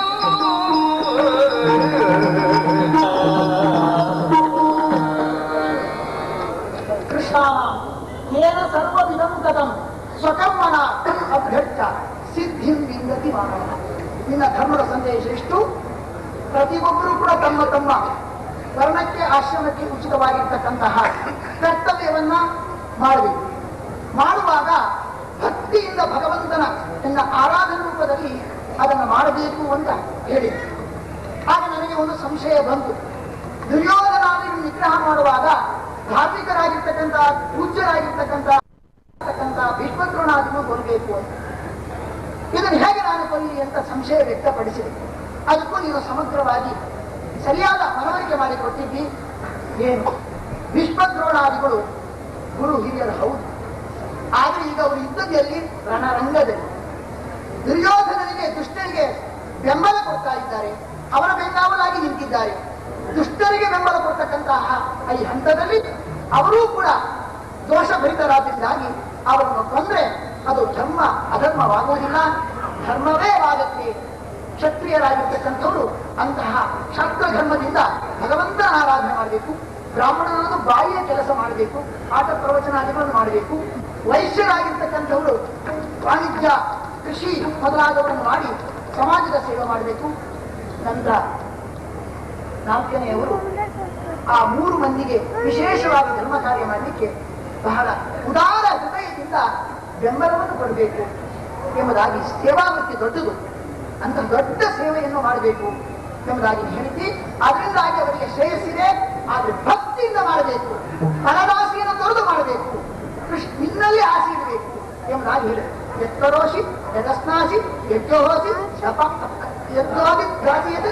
ತಪಸ್ಯಸಿ ಕೌಂತೆಯ ತತ್ಪುರುಷಮದರ್ಪಣ. ನನ್ನ ಆರಾಧನೋಪದಿ ಮಾಡಿ ಸುಖ ದುಃಖೇ ಸಮೇತತ್ವ ಲಾಭಾಲಾಭೋ ಜಯಾಜಯೋ ಸಂಗಂತಿತ್ವ ನೀನು ಸಿದ್ಧಿ ಸಿದ್ಧೋ ಸಮೋಭೂತ್ವ ಸಮತ್ವಂ ಯೋಗ ಪರದಾಸೆಯನ್ನು ತೊರೆದು ಮಾಡು, ಆಗ ನಿನಗೆ ನೈನಂ ಪಾಪ ನೀನು ಆಗ ಪಾಪವನ್ನು ಹೊಂದುವುದಿಲ್ಲ. ಪರದಾಸೆಗೆ ಜೋತುಗಿದ್ದಾಗ ಮಾತ್ರ ನೀನು ಅದೇನಾಗಿ ಕಾಮನೆಯಿಂದ ಮಾಡಿದಾಗ ಮಾತ್ರ ಅದು ನಿನಗೆ ಬಂಧನ ಆಗುತ್ತೆ. ಅದು ಭಗವಂತನ ಪೂಜಾ ದೃಷ್ಟಿಯಿಂದ ಮಾಡಿದಾಗ ಅದು ನಿನಗೆ ಬಂಧನವಾಗುವುದಿಲ್ಲ. ಉದಾತ್ತವಾದ ಆಕಾಂಕ್ಷೆಯಿಂದ ಮೋಕ್ಷದ ಆಕಾಂಕ್ಷೆಯಿಂದ ವಿಶೇಷತೆ ಮಾಡಿದಾಗ ಅದು ನಿನಗೆ ಬಂಧಕವಾಗುವುದಿಲ್ಲ ಅಂತೂ ಕೂಡ ಹೇಳಿದಿ. ಕೃಷ್ಣ ಅದರ ಒಂದು ನೀನು ಸಾಕಷ್ಟು ನೀನು ಎಲ್ಲಾ ಕಡೆಯಲ್ಲಿ ವ್ಯಾಪಿಸಿ ನಿನ್ನ ವಿಭೂತಿ ರೂಪದ ಬಗ್ಗೆಯೂ ಕೂಡ ಸಾಕಷ್ಟು ಹೇಳಿದೆ. ಹೇಳಿದ್ರೆ ಸಾಕು, ಭಕ್ತಿಯಿಂದ ನಾವು ಕರ್ಮವನ್ನು ಮಾಡಬೇಕು. ಭಕ್ತಿಯಿಂದ ಮಾಡಬೇಕು ಅಂತಾದ್ರೆ ಭಕ್ತಿ ಯಾವಾಗ ಜಾಗೃತವಾಗುತ್ತೆ? ಕೇವಲ ಒಣ ಉಪದೇಶದಿಂದಲ್ಲ. ಈಗ ಕಾಲಬಾಧಿತೂ ಆಗಿದೆ ಉಪದೇಶ, ನಾನು ಕೇಳುವ ತಾಳ್ಮೆಯೂ ಇಲ್ಲ, ಕಾಲಬಾಧಿತವಾದ ಉಪದೇಶ ಆಗುತ್ತೆ. ಕೃಷ್ಣ ಭಕ್ತಿಯಿಂದ ಪೂಜೆ ಮಾಡಬೇಕು. ಭಕ್ತಿಯಿಂದ ಪೂಜೆ ಮಾಡಬೇಕಂತಾದ್ರೆ ಭಕ್ತಿ ಜಾಗೃತವಾಗಬೇಕಾದ್ರೆ ನಿನ್ನ ಅಪರೋಕ್ಷ ಜ್ಞಾನ ನನಗಾಗಬೇಕು. ಯಾಕೆ ನೀನು ಕರ್ಮ ಮಾಡ್ಬೇಕು ಅಂತ ಹೇಳಿದೆ, ಯುಕ್ತ ಕರ್ಮ ಆಗ್ಬೇಕಂತಾದ್ರೆ ಯಾವಾಗ ಕರ್ಮ ಆಗುತ್ತೆ? ಒಬ್ಬ ಅಪರೋಕ್ಷ ಜ್ಞಾನಿ ಆದವನು ಮಾಡಿದಾಗ ಅದು ಕರ್ಮ. ಯಾವುದೇ ಒಂದು ಕ್ರಿಯೆ ಆಗಲಿ ಅದು ಕರ್ಮವಾಗುವುದು ಯಾವಾಗ? ಭಗವಂತನ ಜ್ಞಾನವನ್ನು ಪಡೆದು ಭಕ್ತಿ ಜಾಗೃತವಾಗಿ ಮಾಡುವ ಕರ್ಮ ಅದು ಕ್ರಿಯೆ, ಅದು ಕರ್ಮವಾಗುತ್ತೆ. ಜ್ಞಾನಿಗಳು ಹೇಳ್ತಾ ಇದ್ದಾರೆ ಕರ್ಮ ಬ್ರಹ್ಮ, ಇದನ್ನ ನೀನೇ ಹೇಳಿದ್ದೇನೆ, ಕರ್ಮ ಬ್ರಹ್ಮ ದಶಾಧೀನು ನಮುಚ್ಯಂತಿ ಕೀರ್ತಿತಂ ತಸ್ಮಾತ್ ಕರ್ಮೇಂದು ತತ್ರಾವು ಯತ್ಕೃತಂ ಬ್ರಹ್ಮದರ್ಶನ. ಭಗವಂತನ ಅಪರೋಕ್ಷ ಜ್ಞಾನ ಪಡೆದು ಭಕ್ತಿ ಉದ್ರೇಕದಿಂದ ಯಾರು ನಾವು ಅವನ ಪೂಜಾ ರೂಪದಲ್ಲಿ ಮಾಡ್ತಾ ಇದ್ದೇವೆ ಅದು ಕರ್ಮ. ಜ್ಞಾನಿಗೆ ಕೆಲವರು ಹೇಳ್ತಾರೆ ಕರ್ಮ ಇಲ್ಲ ಅಂತ. ಜ್ಞಾನಿಗೆ ಅಲ್ಲದವನು ಮಾಡುದು, ನಾವು ನೀವು ಮಾಡುದು, ಜ್ಞಾನಿ ಅಲ್ಲದವನು ಮಾಡಿದಾಗ ಅದು ಕ್ರಿಯೆ, ಕರ್ಮ ಅಲ್ಲ, ಅದು ಕ್ರಿಯೆ ಮಾತ್ರ ಇದೆ. ಜ್ಞಾನ ಅಪರೋಕ್ಷ ಜ್ಞಾನದ ಹಿನ್ನೆಲೆಯನ್ನು ಮಾಡಿದಾಗ ಅದು ಕರ್ಮ ಅಂದ್ರೆ ಕ್ರಿಯೆ, ಅಂದ್ರೆ ಮಾಡಿ. ಭಗವಂತನ ಅಪರೋಕ್ಷ ಜ್ಞಾನ ಹಿನ್ನೆಲೆಯನ್ನು ಮಾಡಿದಾಗ ಮಾತ್ರ ಅದು ನಿಜವಾದ ಕರ್ಮ ಆಗುತ್ತೆ. ವಿದ್ಯೆಯ ಕರೋಗಿ ಶ್ರದ್ಧೆಯ ಉಪನಿಷದ ತದೇವ ವೀರ್ಯವತ್ತ ಅನ್ನೋದು. ಹಾಗಾಗಿ ನನಗೆ ಅಪರೋಕ್ಷ ಜ್ಞಾನ ಆಗ್ಬೇಕಾಗಿದೆ, ನಿನ್ನ ವಿಶ್ವರೂಪದ ದರ್ಶನ ಆಗ್ಬೇಕಾಗಿದೆ. ನೀನು ಸಾಕಷ್ಟು ವಿಭೂತಿ ರೂಪವನ್ನು ಹೇಳಿದ್ಯಾ, ನೀನು ಈಶ್ವರ ಅಂತ ಹೇಳ್ಕೊಂಡಿದ್ದೆ. ಎಲ್ಲಾ ವಿಭೂತಿ ರೂಪಗಳ ಎಲ್ಲಾ ವಿಶಿಷ್ಟವಾದ ಪ್ರಪಂಚದಲ್ಲಿ ಯಾವ್ಯಾವ ವಿಶಿಷ್ಟ ಶ್ರೇಷ್ಠ ಪದಾರ್ಥ ಇದೆಯೋ ಅಲ್ಲೆಲ್ಲಿಯೂ ಕೂಡ ನಾನು ನಿಯಾಮಕನಾಗಿ ನಿಂತಿದ್ದೇನೆ. ಆದ್ದರಿಂದಾಗಿ ಆ ಪದಾರ್ಥಗಳಿಗೆ ಶ್ರೇಷ್ಠತ್ವ ಬಂದಿದೆ ಅಂತ ಶಾಸ್ತ್ರ. ಆದ್ದರಿಂದಾಗಿ ನಿನ್ನ ಶ್ರೇಷ್ಠತ್ವ ಜಗತ್ತಲ್ಲಿ ಕೊಡ್ತಕ್ಕಂತಹ ಅನುಗ್ರಹ ಮಾಡ್ತಕ್ಕಂತಹ ಆ ವಿಭೂತಿ ರೂಪ ನೀನು ಸಾಕಷ್ಟು ಹೇಳಿದ್ದಿ, ಅದು ನನಗೆ ಉಪದೇಶ ಕೊಟ್ಟು ಜ್ಞಾನಿಗಳು ಹೇಳ್ತಾ ಇದ್ದಾರೆ ಶಾಸ್ತ್ರಾರ್ಥಯುಕ್ತ ಅನುಭವ ಪ್ರಮಾಣ ಉತ್ತಮ ಮತ. ನೀನು ಶಾಸ್ತ್ರಾರ್ಥವನ್ನು ಹೇಳಿದ್ದಿ, ಆದ್ರೆ ನಾನು ಅದನ್ನು ಕೇವಲ ಶ್ರವಣದಿಂದ ನಾನು ಏನು ಕೇಳಿದ್ದೇನೆ ಅದನ್ನು ಅನುಭವದಲ್ಲಿ ತಂದುಕೊಳ್ಬೇಕು, ಆಗ ಮಾತ್ರ ಅದು ಉತ್ತಮ ಪ್ರಮಾಣ ಆಗುತ್ತೆ. ಅಂತರ್ಜ್ಞಾನ ಹಿನ್ನೆಲೆಯಲ್ಲಿ ನಾನು ಮಾಡುವ ಕ್ರಿಯೆ ಯುದ್ಧ ಕ್ರಿಯೆ ಕರ್ಮ ಆಗುತ್ತೆ, ಅದು ನಿನಗೆ ಅತ್ಯಂತ ಪ್ರೀತಿಕರಾಗುತ್ತೆ. ಆದ್ದರಿಂದಾಗಿ ಈ ಭಕ್ತರ ಮೇಲೆ ನನಗೆ ನಾನು ಮಾಡತಕ್ಕಂಥ ಕ್ರಿಯೆ ಕರ್ಮವಾಗಬೇಕಾಗಿದೆ, ಭಕ್ತಿದ್ರೇಕದಿಂದ ಮಾಡಬೇಕಾಗಿದೆ. ಅದಕ್ಕೋಸ್ಕರ ನಿನ್ನ ವಿಶ್ವರೂಪವನ್ನು ಕಾಣುವ ಭಾಗ್ಯ ನನಗಿದ್ರೆ ಐಶ್ವರ್ಯಂ ರೂಪ, ನಿನ್ನ ಎಲ್ಲದಕ್ಕೂ ನಿಯಾಮಕವಾಗಿರ್ತಕ್ಕಂಥ ಆ ವಿಭೂತಿ ರೂಪವನ್ನ ನನಗೆ ಕರುಣಿಸುದೇವ.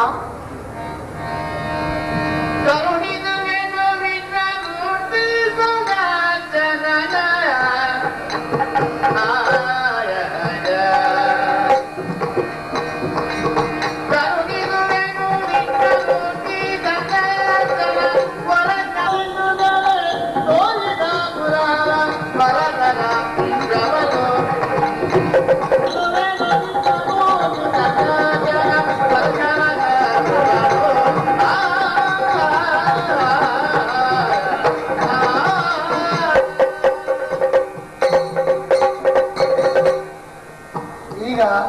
ನಿಜವಾದ ಭಂಡಾರ ಕೆರೆ ನೀನಾಗಿದ್ದೆ. ನಾನು ಹೇಳಿಕೊಟ್ಟದ್ದನ್ನೆಲ್ಲ ಚೆನ್ನಾಗಿ ಅನುವಾದ ಮಾಡಿ ಏನು ಪ್ರದೇಶ ಕೊಟ್ಟೆ ಎಲ್ಲ ಸರಿಯಾಗಿ ಅದನ್ನು ವಿವರಿಸಿ ತಿಳಿಸಿದ್ದಿ. ರಾಜ್ಯಕ್ಕಾಗಿ ಅಧಿಕಾರಕ್ಕಾಗಿ ಬಂಧು ಬಾಂಧವರನ್ನು ನಾಶಪಡಿಸಿದರೆ ಖಂಡಿತವಾಗಿ ಕೂಡ ಪಾಪ ಅಂಟಿಯಾಗಿ. ಈಗ ನಾನು ಇಷ್ಟವರೆಗೆ ನಿಮಗೆ ತಿಳಿಸಿದ ಸಂದೇಶ ಯುದ್ಧಕ್ಕಾಗಿ ಅಧಿಕಾರಕ್ಕಾಗಿ ಅಲ್ಲ, ರಾಜ್ಯಕ್ಕಾಗಿ ಅಲ್ಲ, ಕೇವಲ ಭಗವಂತನ ಪೂಜಾರೂಪವಾಗಿ ಲೋಕದ ಕಲ್ಯಾಣಕ್ಕಾಗಿ ಅಧರ್ಮದ ನಾಶಕ್ಕಾಗಿ ಯುದ್ಧ ಮಾಡಿ ಧರ್ಮ ರಕ್ಷಣೆಗಾಗಿ ಇಂತಹ ನಿಸ್ವಾರ್ಥವಾದ ಹೋರಾಟದ ಸಂದೇಶ. ಒಬ್ಬ ಕೊಲೆಗಡುಕ ಅನೇಕರನ್ನು ಕೊಲ್ತಾನೆ. ನ್ಯಾಯಾಧೀಶ ಅವನಿಗಿಂತಲೂ ಹೆಚ್ಚು ಮಂದಿಯನ್ನು ಕೊಲ್ತಾನೆ. ನ್ಯಾಯಾಧೀಶನು ಕೊಲೆಗಡುಕ ಒಬ್ಬಿಬ್ಬರನ್ನು ಕೊಂದರೆ ನ್ಯಾಯಾಧೀಶನು ಆದೇಶವನ್ನು ನೀಡಿ 10-20 ಮಂದಿಯನ್ನು ಕೊಲ್ಲಿಸ್ತಾರೆ. ನ್ಯಾಯಾಧೀಶನಿಗೆ ಪಾಪ ಉಂಟಾ? ಕೊಲೆಗಡುಕನಿಗೆ ಪಾಪ. ನ್ಯಾಯಾಧೀಶನಿಗೆ ಹೆಚ್ಚು ಮಂದಿಯನ್ನು ಕೊಲ್ಲಿಸ್ತಾರೆ. ಅವನಿಗೆ ರಾಗದ್ವೇಷ ಇಲ್ಲ. ಕಾನೂನು ಪ್ರಕಾರ ಯಾವುದೇ ತರಹದ ಉದ್ವೇಗವಿಲ್ಲದೆ, ದ್ವೇಷವಿಲ್ಲದೆ, ಸಿಟ್ಟಿಲ್ಲದೆ, ನಿರ್ವಿಕಾರ ಮನಸ್ಸಿನಿಂದ ಅವರ ಅನ್ಯಾಯಕ್ಕೆ ಸರಿಯಾಗಿ ಶಿಕ್ಷೆ ಕೊಡಿಸುವಾಗ ನ್ಯಾಯಾಧೀಶನಿಗೆ ಪಾಪ ಅಂಟುವುದಿಲ್ಲ. ಕೊಲೆಗಡುಕ ರಾಗದ್ವೇಷದಿಂದ, ಉದ್ವೇಗದಿಂದ, ಸಿಟ್ಟಿನಿಂದ, ಪ್ರತೀಕಾರ ಭಾವನೆಯಿಂದ ಕೊಲ್ತಾನೆ. ಅವರಿಗೆ ಮಾತ್ರ ಪಾಪ ಅಂಟು. ಆದ್ದರಿಂದ ಶಾಸ್ತ್ರದಲ್ಲಿ ಹೇಳಿದ ನಿಯಮದಂತೆ ನಾನು ದುಷ್ಟರ ನಿಗ್ರಹ ಮಾಡುವುದು ಇದು ಭಗವಂತನ ಸೇವೆ ಎಂಬ ನಿರ್ವಿಕಾರ ಮನಸ್ಸಿನಿಂದ ಯುದ್ಧ ಮಾಡಿದಾಗ ಖಂಡಿತವಾಗಿಯೂ ಕೂಡ ಪಾಪ ಅಂಟಲು ಸಾಧ್ಯವೇ ಇಲ್ಲ. ಆ ದೃಷ್ಟಿಯಿಂದ ನಿಸ್ಸಂಕೋಚವಾಗಿ ಕರ್ತವ್ಯದ ರಂಗಕ್ಕೆ ನೀನು ಇಳಿಯಬೇಕು. ಇದಕ್ಕೆ ನಿನಗೆ ಅಪರೋಕ್ಷ ಜ್ಞಾನ ಆಗಬೇಕು ಅಂತ ಹೇಳ್ತಾ ಇದ್ದ. ಅಪರೋಕ್ಷ ಜ್ಞಾನ ಆಗಿದೆ ನಿನಗೆ, ಅಪರೋಕ್ಷ ಜ್ಞಾನ ಆಗಬೇಕಾಗಿಲ್ಲ, ಸ್ವಲ್ಪ ಅದು ಮಸುಕಾಗಿದೆ ಅಷ್ಟೇ. ಈಗ ನನ್ನ ವಿಭೂತಿ ರೂಪ ಎಲ್ಲರ ಒಳಗೆ, ನಿನ್ನ ಒಳಗೂ ಕೂಡ ಶಕ್ತಿದಾತನಾಗಿ ನಾನು ಹೇಗಿದ್ದೇನೆ, ಎಲ್ಲ ವ್ಯಕ್ತಿಗಳಲ್ಲಿ ವಿಭೂತಿ ರೂಪದಿಂದ ನಾನು ಹೇಗಿದ್ದೇನೆ ಅಂತ ನನ್ನ ಆ ಪ್ರಚಂಡ ವಿರಾಟ್ ರೂಪದ ದರ್ಶನ ಅದನ್ನು ನಿನಗೆ ನೀಡುತ್ತಾ ಇದ್ದೇನೆ. ನೀ ನೋಡಿ.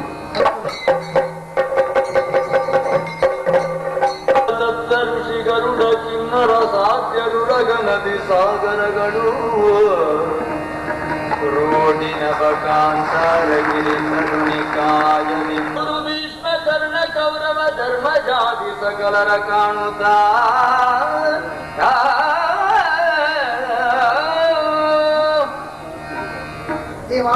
ದೇವತೆಗಳು ರುದ್ರದೇವರನ್ನು ಅವಲಂಬಿಸಿರುವಂತಹದ್ದು ಕಾಣ್ತಾ ಇದ್ದೇನೆ. ಆ ರುದ್ರದೇವ ಬ್ರಹ್ಮಾನೀಶಂ ಕಮಲಾಸನಸ್ಥಂ, ರುದ್ರದೇವ ಕಮಲಾಸನನ್ನು ಬ್ರಹ್ಮನನ್ನು ಅವಲಂಬಿಸಿಕೊಂಡು ಕಾಣ್ತಾ ಇದ್ದೇನೆ. ಬ್ರಹ್ಮ ನಿನ್ನನ್ನು ಅವಲಂಬಿಸಿಕೊಂಡು ಕಾಣ್ತಾ ಇದ್ದೇನೆ. ಈ ರೀತಿಯಾಗಿ ದೇವತಾ ತಾರತಮ್ಯ ಪೂರ್ವಕವಾಗಿ ನಿನ್ನ ಸರ್ವೋತ್ತಮ ಜ್ಞಾನ ನನಗೆ ಬಂದಿದೆ. ಪರಮಾತ್ಮ ವಿಶೇಷವಾಗಿರ್ತಕ್ಕಂತಹ ನಿನ್ನ ಕಸ್ಪಾತ್ಯತೆಯ ನಮೆಯನ್ನು ಮಹಾತ್ಮನ್ ಗರಿಯಸೆ ಬ್ರಹ್ಮಣೋಪ್ಯಾದಿ ಕಟ್ಟಿ. ಯಾಕೆ ನಿನ್ನನ್ನು ನೋಡಿದಾಗ ಯಾರು ತಾನೇ ನಮಸ್ಕಾರ ಮಾಡಬೇಕು ಕೂತ್ಕೊಳ್ಳೋದು? ನೀನು ಅಸದಶ ಅದ್ವಿತೀಯ, ಏಕಮೇವ ಅದ್ವಿತೀಯಂ ಬ್ರಹ್ಮ ಅಂತ ಶಾಸ್ತ್ರ ಹೇಳ್ತಾ ಇದೆ. ಅದು ಈಗ ನನಗೆ ಮನವರಿಕೆ ಆಗ್ತಾ ಇದೆ.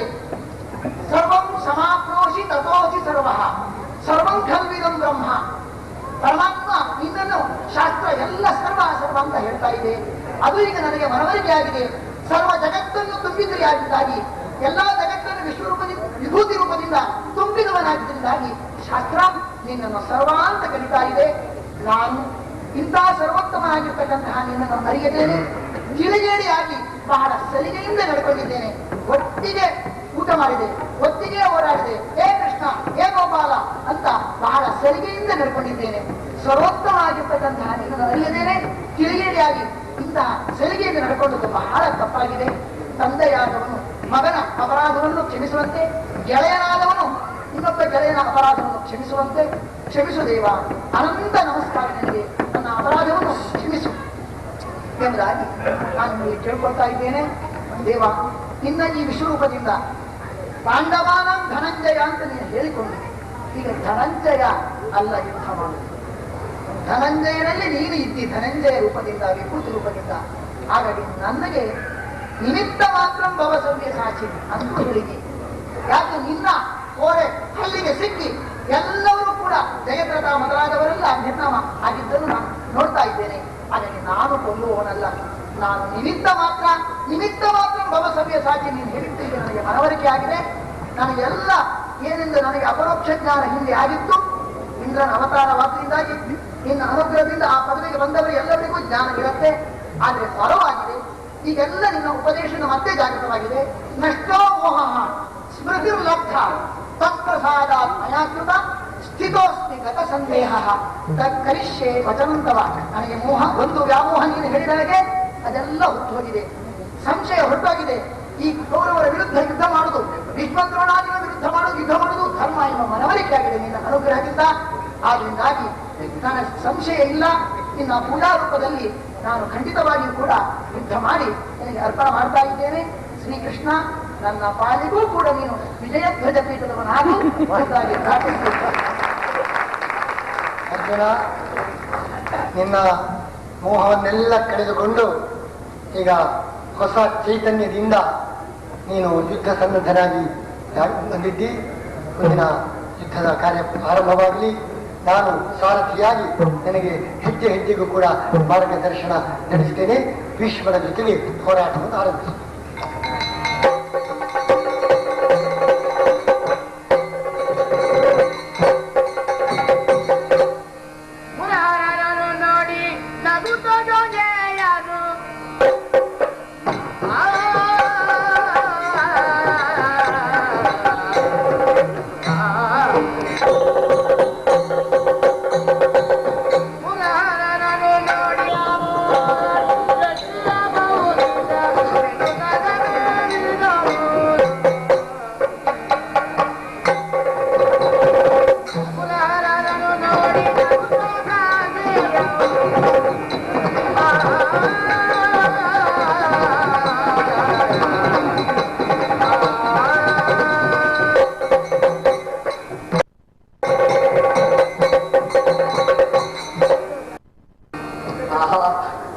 ಏನಪ್ಪ ಆಶ್ಚರ್ಯ! ನಮ್ಮ ವಿಶ್ವೇಶ ಇಡೀ ವಿಶ್ವಕ್ಕೂ ಈಶನಾಗಬೇಕಾದ ಇದು ಹೋಗಿ ಹೋಗಿ ಒಂದು ಪಕ್ಷಕ್ಕೆ ಈಶಾಗಿ ಬಿಟ್ಟಲ್ಲ. ಇದೇನು ಅನ್ಯಾಯ? ಅವನು ಸಾರಥ್ಯ ಮಾಡ್ತಾ ಬಂದಿದ್ದಾನೆ.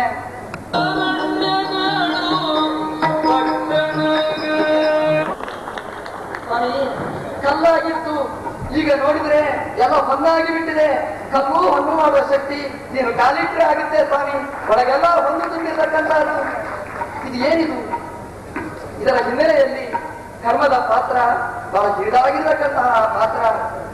ಬ್ರಹ್ಮ ರುದ್ರರು ಮಾತ್ರ ಅಲ್ಲ, ಇಂದೂ ಏನಾದರೂ ಪಾತ್ರವಿಟ್ಟೆ ಕರ್ಮದಲ್ಲಿ. ಮತ್ಯಾದಿ ಎಲ್ಲಿದೆ ಮತ್ಯಾದಿ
ದುರ್ಯೋಧನನನ್ನು ನಿಂದಿಸುವುದಾದರೂ ಯಾಕೆ ಸ್ವಾಮಿ?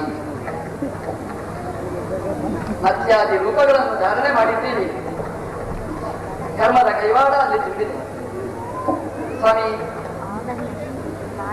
ಸಮುದ್ರದಲ್ಲಿ ಮತ್ಸ್ಯ ಬಂತು, ಮತ್ಸ್ಯ ಬೆಳೆಯಿತು ಬೆಳೆಯಿತು ಬೆಳೆಯಿತು, ಸಮುದ್ರವನ್ನು ಸೇರಿತು. ಸಮುದ್ರದಲ್ಲಿ ನೀರು ತುಂಬಿತು. ಎಷ್ಟು ನೀರು ತುಂಬಿತು? ಸಮುದ್ರದ ಸುನಾಮಿ ಇಡೀ ಜಗತ್ತನ್ನೇ ಮುಡಿಸುವಂತಹ ದುರಂತ ಬಂತು ಸ್ವಾಮಿ. ಆ ಸುನಾಮಿಯಲ್ಲಿ ನೀನು ನಿಂತು ಮಧ್ಯನಾಗಿ ನಿಂತು ದುರಂತವನ್ನು ರಕ್ಷಣೆ ಮಾಡಿದ ಸ್ವಾಮಿ ನೀನದುವೇ ಸ್ವಾಮಿ. ಸುನಾಮಿಯನ್ನು ಅನಾಮಿಯನ್ನಾಗಿ ಮಾಡಿ ಖ್ಯಾತನಾಮಧಾರಿಯಾದ ಮಧ್ಯವನ್ನು ಹೊತ್ತ ರೂಪ ನಿನಗೆ ನಮಸ್ಕಾರ ಸ್ವಾಮಿ. ನೀನು ಕೂರ್ಮನಾಗಿ ಮುಳುಗತಕ್ಕಂತ ಬೆಟ್ಟವೇ ಪುಡಿ ಪುಡಿಯಾಗತಕ್ಕಂತಹ ಪ್ರಸಂಗ ಬಂತು, ಬೆಟ್ಟವೇ ಇಲ್ಲ ಆಗತಕ್ಕಂತಹ ಪ್ರಸಂಗ ಬಂತು. ಎಲ್ಲಾ ಜನ ಹೇಳಿದ್ರು ಸ್ವಾಮಿ ನಿನ್ನ ಹತ್ರ ಬಂಡೆ ತುಂಡಾಯಿತು, ಬಂಡೆ ಪುಡಿ ಪುಡಿ ಆಯಿತು ಅಂತ ಹೇಳಿದಿ ಸ್ವಾಮಿ. ನೀನು ಬೆನ್ನು ಕೊಡದೆ ಹೋಗಿದ್ರೆ ಆ ಬೆಟ್ಟ ಎಲ್ಲ ಪುಡಿ ಪುಡಿ ಆಯಿತು, ಉಳಿದದ್ದು ಬೆಟ್ಟ ಅದು ನಿನ್ನಿಂದ ಆಗಿತ್ತು. ನೀನು ವರಾಹನಾಗಿ ಭೂಮಿಯನ್ನು ಎತ್ತಿದಿ, ಎಷ್ಟು ಕಡೆ ಭೂಮಿಯನ್ನು ಎತ್ತಿದ್ದಿ. ನೀನು ಆ ಭೂಮಿಯನ್ನು ಎತ್ತಿ ಕೃಪಾಚಕ್ರವನ್ನು ನೀನು ಮಾಡದಿದ್ರೆ ನಾವೆಲ್ಲ ಹೋಗಿ ಬದುಕುದಾದ್ರೂ ಹೇಗೆ ಸ್ವಾಮಿ? ನಿನ್ನಿಂದಾಗಿ ನಾವು ಬದುಕಿದ್ದೇವೆ. ವರಾಹ ರೂಪಿ ನಿನಗೆ ಈ ಸಾಮರ್ಥ್ಯದ ಯೋಗ ನಿನಗೆ ಬಂತು. ನೀನು ವಾಮನನಾಗಿ ಮಾಡಿದ ಕೆಲಸವೇನು? ಇದರಲ್ಲಿ ಹೋಗಿ ಎಲ್ಲ ಬೇಡಿ ಕಾಡಿದಿ. ಜನ ಹೇಳಿದ್ರು ಏನ್ರಿ ಬೇಡ್ತಾನೆ, ಭಿಕ್ಷೆ ಬೇಡ್ತಾ ಇದ್ದಾನೆ. ವಿಶ್ವೇಶ ನಿನಗೇನಾಗಬೇಕು ಭಿಕ್ಷೆ ಬೇಡಿ? ನೀನು ಮಾಡಿದ್ದೇನು? ಒಂದು ಕೈಯಲ್ಲಿ ಭಿಕ್ಷೆ ಬೇಡಿದಿ, ಈ ಕೈಯಲ್ಲಿ ಬಂದವರಿಗೆಲ್ಲ ನೀನು ದಾನ ಮಾಡಿದ್ದಿ. ನಿನ್ಗೋಸ್ಕರ ನೀನು ಬೇಡಿದ್ದೀಯ. ವಾಮನ ನೀನು ತ್ರಿವಿಕ್ರಮನಾಗಿ ಬಂದಿದ್ದಿ.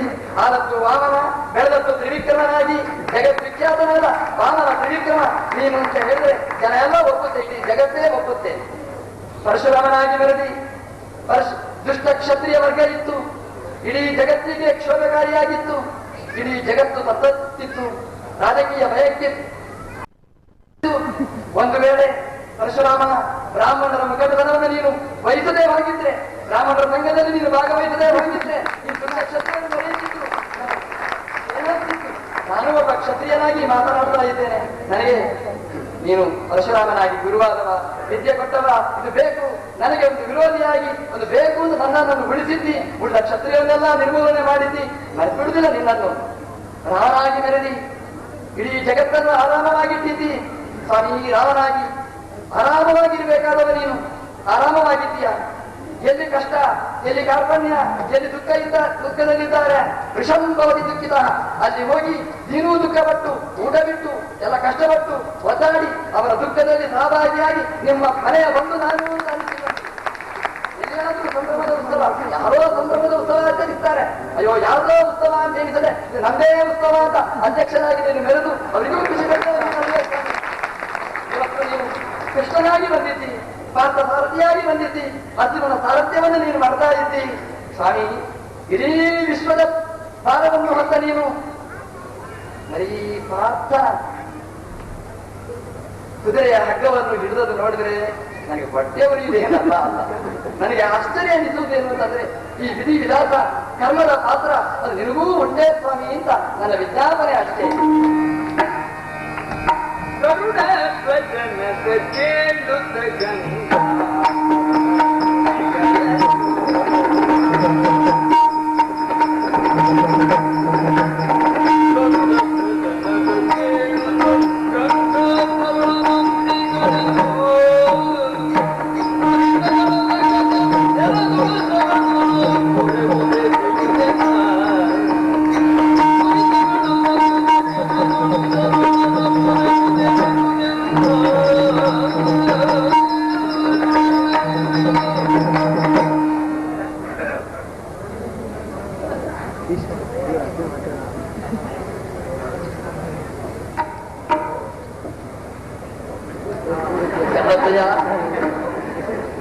ಭೀಷ್ಮಾಚಾರ್ಯರೇ, ನಮ್ಮನ್ನು ಹೊಗಳಿ ಹೊಗಳಿ ಪಟ್ಟಕ್ಕೆ ಇರಿಸ್ತಾ ಇದ್ದೀರಲ್ಲ.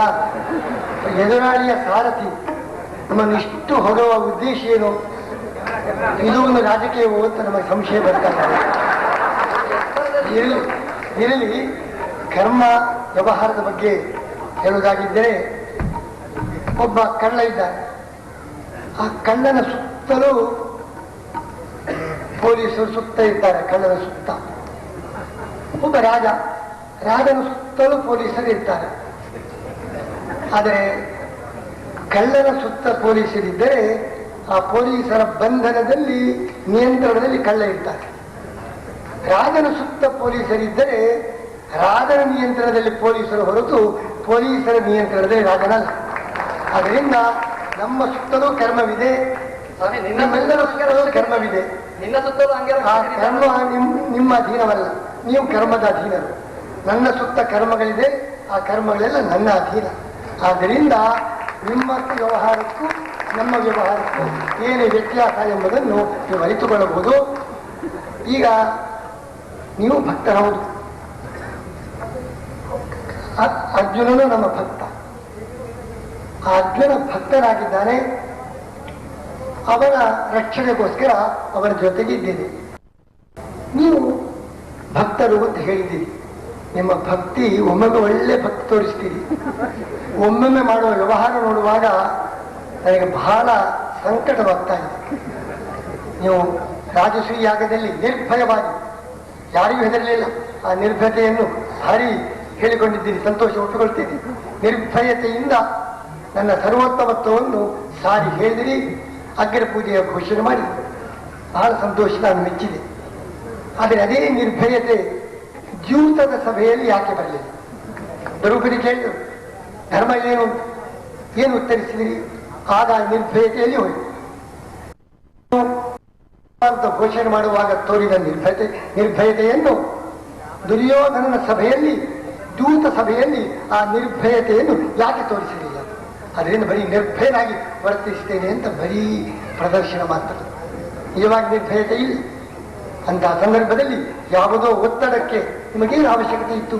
ಅಧಿಕಾರ ಬೇಕಾಗಿಲ್ಲ, ರಾಜಕೀಯದ ಅಪೇಕ್ಷೆ ಇಲ್ಲ. ಹೀಗಿರುವಾಗ ಯಾಕೆ ದುರ್ಯೋಧನನಿಗೋಸ್ಕರ ಹೆದರಬೇಕಿತ್ತು? ಕೆಲವರಿಗೆ ಅಧಿಕಾರಕ್ಕೋಸ್ಕರ ಸ್ವಾರ್ಥ ಇದೆ, ಅವರಿಗೆ ಬೇಕಾದಂತೆ ವರ್ತಿಸಬೇಕಾಗಿತ್ತು. ನಿಮಗಂತ ಅಧಿಕಾರದ ಆಶೆ ಉಂಟು? ಇಲ್ಲ ಅಂತ ಹಾಗಾಗಲೇ ಹೇಳಿದ್ದೀರಿ, ದೊಡ್ಡ ತ್ಯಾಗಿ ಅಂತ ಘೋಷಣೆ ಮಾಡಿಕೊಂಡಿದ್ದೀರಿ. ಅಂತ ತ್ಯಾಗಿ ದುರ್ಯೋಧನನ ಸಭೆಯಲ್ಲಿ ಧರ್ಮದ ವಿಷಯದಲ್ಲಿ ಅಷ್ಟು ನಿರ್ಭಯವಾಗಿ ಯಾಕೆ ವರ್ತಿಸಲಿಲ್ಲ? ಯಾಕೆ ಹಂಗು ದಾಕ್ಷಿಣ್ಯಗಳಿಗೆ ಒಳಗಾಗಿದ್ದೀರಿ?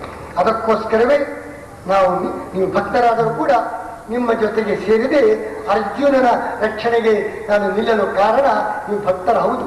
ಆ ಭಕ್ತಿಯ ಈ ದೋಷವನ್ನು ಗಮನಿಸಿ, ಅದರ ಆ ಟೊಳ್ಳುತನ ಗಮನಿಸಿ ನಾವು ನಿಮ್ಮ ಪರವಾಗಿ ನಿಲ್ಲಿಲ್ಲ, ಅರ್ಜುನನ ಪರವಾಗಿ ನಾನು ನಿಂತಿದ್ದೆ.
ಪಂಕಜಾಕ್ಷ,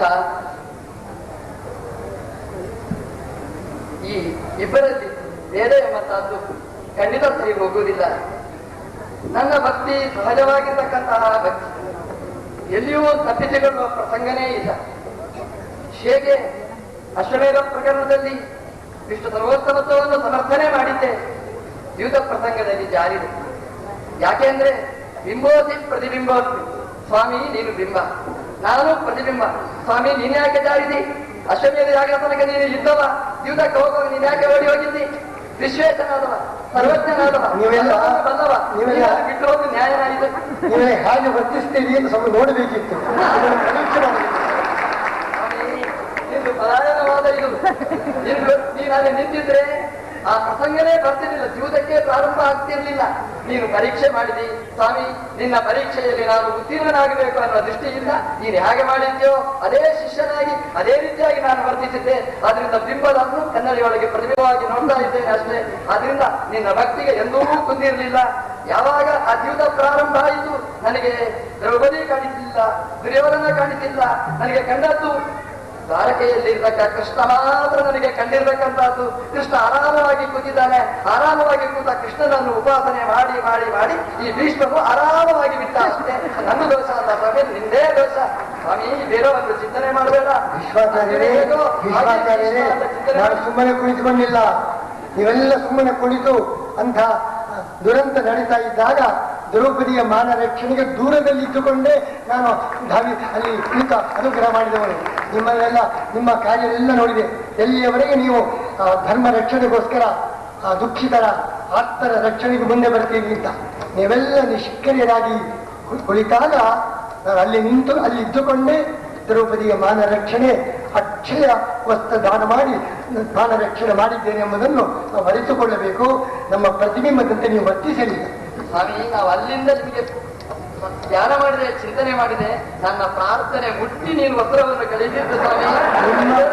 ನಿಮ್ಮ ಪ್ರಾರ್ಥನೆ ಮುಟ್ಲೇ ಇಲ್ಲ. ನನಗೆ ದ್ರೌಪದಿ ಆರ್ತನಾದ ಇನ್ನೂ ಕೂಡ ಅದು ನನ್ನ ಕಿವಿಯಲ್ಲಿ ಅದು ಪ್ರತಿಧ್ವನಿಸ್ತಾ ಇದೆ. ದ್ರೌಪದಿಯ ಆರ್ತನಾದಕ್ಕೆ ನಾನು ಪ್ರತಿಸ್ಪಂದಿಸಿದ್ದೇನೆ ಹೊರತು ನಿಮ್ಮ ವರ್ತನೆಯನ್ನು ಕಂಡು ಹೇಸಿ ನಿಮ್ಮ ಆತಿಥ್ಯವನ್ನೇ ನಾನು ತಿರಸ್ಕರಿಸಿದ್ದೇನೆ. ಹಸ್ತರಾವತಿಗೆ ಬಂದಾಗ ನಿಮ್ಮ ಮನೆಗೆ ಯಾಕೆ ಬಂದಿಲ್ಲ ಅರ್ಥವಾಯ್ತಾ? ನಿಮ್ಮ ಆತಿಥ್ಯ ಯಾಕೆ ಸ್ವೀಕಾರ ಮಾಡಿಲ್ಲ? ಎಲ್ಲ ರೀತಿಯ ಆತಿಥ್ಯದ ವ್ಯವಸ್ಥೆಯನ್ನು ಮಾಡಿದ್ದೀರಲ್ಲ, ಕಾಯ್ತಾ ಇದ್ದೀರಲ್ಲ, ನಾನು ಯಾಕೆ ಬಂದಿಲ್ಲ ಈಗ ಅರ್ಥವಾಯ್ತಾ? ಸ್ವಾಮಿ, ನಿನ್ನ ರಾಜಕೀಯ ನನಗೆಲ್ಲ ಚೆನ್ನಾಗಿ ಗೊತ್ತು ಸ್ವಾಮಿ. ನಾನು ಒತ್ತಾಯ ಮಾಡಿದ್ದೆಲ್ಲ ಬರಬೇಕು ಅಂತ. ಇದು ರಾಜಕೀಯವಲ್ಲ, ಇದು ರಾಜಕೀಯವಲ್ಲ, ಇದು ಧರ್ಮದ ವ್ಯವಹಾರ, ಧಾರ್ಮಿಕ ವ್ಯವಹಾರ. ಇರಲಿ, ಸದ್ಯಕ್ಕೆ ನಿಮ್ಮ ಯುದ್ಧ ನಡೆಯಲಿ, ನಾನು ನೋಡ್ತೇನೆ ಮುಂದೆ. ಸ್ವಾಮಿ, ಭೇದ ಬೇಡ. ಆದ್ರಿಂದ ಅರ್ಜುನನ ಮೇಲೆ ಯಾಕೆ ಇಂತ ಪಕ್ಷಪಾತ? ಭೀಷ್ಮನನ್ನು ಯಾಕೆ ಉಪೇಕ್ಷೆ ಮಾಡ್ತಿ? ಪಕ್ಕದಾಕ್ಷ ನೀವು ಹೇಳಬೇಕು ಸ್ವಾಮಿ.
ಕೃಷ್ಣ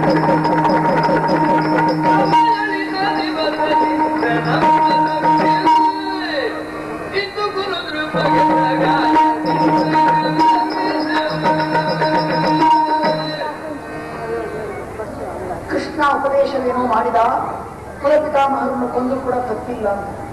ಎಷ್ಟಾದರೂ ಕೂಡ ಅವರಲ್ಲಿ ಪೂಜ್ಯ ಭಾವ ಇದೆ. ಏನು ಮಾಡಿ ಭೀಷ್ಮಾಚಾರ್ಯರನ್ನೇ ಅವರ ಯುದ್ಧದಿಂದ ನಿವೃತ್ತಿ ಆಗುವಂತೆ ಏನಾದರೂ ಒಂದು ನಯವಾಗಿ ಮಾತಾಡ್ತಾ ಇದ್ದೇನೆ. ಕುಲಪಿತಾಮಹರೇ, ಅರ್ಜುನ, ನಮ್ಮ ತಂದೆ ಹೋದ ಬಳಿಕ ನೀವೇ ನಮ್ಮನ್ನ ಹಸ್ತಿನಾಪುರದಲ್ಲಿ ಇಟ್ಕೊಂಡ್ಬಿಟ್ಟು ಚೆನ್ನಾಗಿ ಸಾಕಿಸಿ ಬೆಳೆದವರು. ಶಾಸ್ತ್ರ ಒಂದಿದೆ, ಯಾವುದು ವಿಷವೃಕ್ಷವಾದರೂ ಕೂಡ ಬೆಳೆಸಿದ ನಂತರ ಅದನ್ನು ಕೊಲ್ಲಬಾರದು. ಆಗ ನಾವೇನೂ ವಿಷವೃಕ್ಷವಲ್ಲ ನಿಮ್ಮ ತಾಯಿಗೆ. ಹೀಗಿರ್ಬೇಕಾದ್ರೆ ನಮ್ಮನ್ನು ಬಾಲ್ಯದಿಂದ ಚೆನ್ನಾಗಿ ಸಾಕಿಸಲಿ. ಈಗ ನೀವು ನಮ್ಮನ್ನು ಕೊಲ್ಲಿಕ್ಕೋಸ್ಕರ ಬರ್ತಾ ಇದ್ದೀರಿ, ದುರ್ಯೋಧನನ ಪಕ್ಷವನ್ನು ವಹಿಸ್ತಾ ಇದ್ದೀರಾ. ನಾವಿಬ್ಬರೂ ಕೂಡ ನಿಮಗೆ ಮೊಮ್ಮಕ್ಕಳು. ಹೀಗಿರ್ಬೇಕಾದ್ರೆ ನೀವು ಒಂದು ಪಕ್ಷಪಾತಿಯಾಗಿ, ದುರ್ಯೋಧನ ಪಕ್ಷಪಾತಿಯಾಗಿ ನಮ್ಮನ್ನು ಚೆನ್ನಾಗಿ ಸಾಕಿಸಲಿ. ಈಗ ಕೊಲ್ಲುವುದು ಸರಿಯೋ? ಈ ಭೇದ ಭಾವ ನಿಮ್ಮಂತಹ ಮಹಾನುಭಾವರಿಗೆ ಸಮರ್ಪಕವೋ? ಪಿತಾಮಹರೇ ಹೇಳಿ. ಅರ್ಜುನ, ಏನಿದು ಬಾಲಭಾಷಿತ?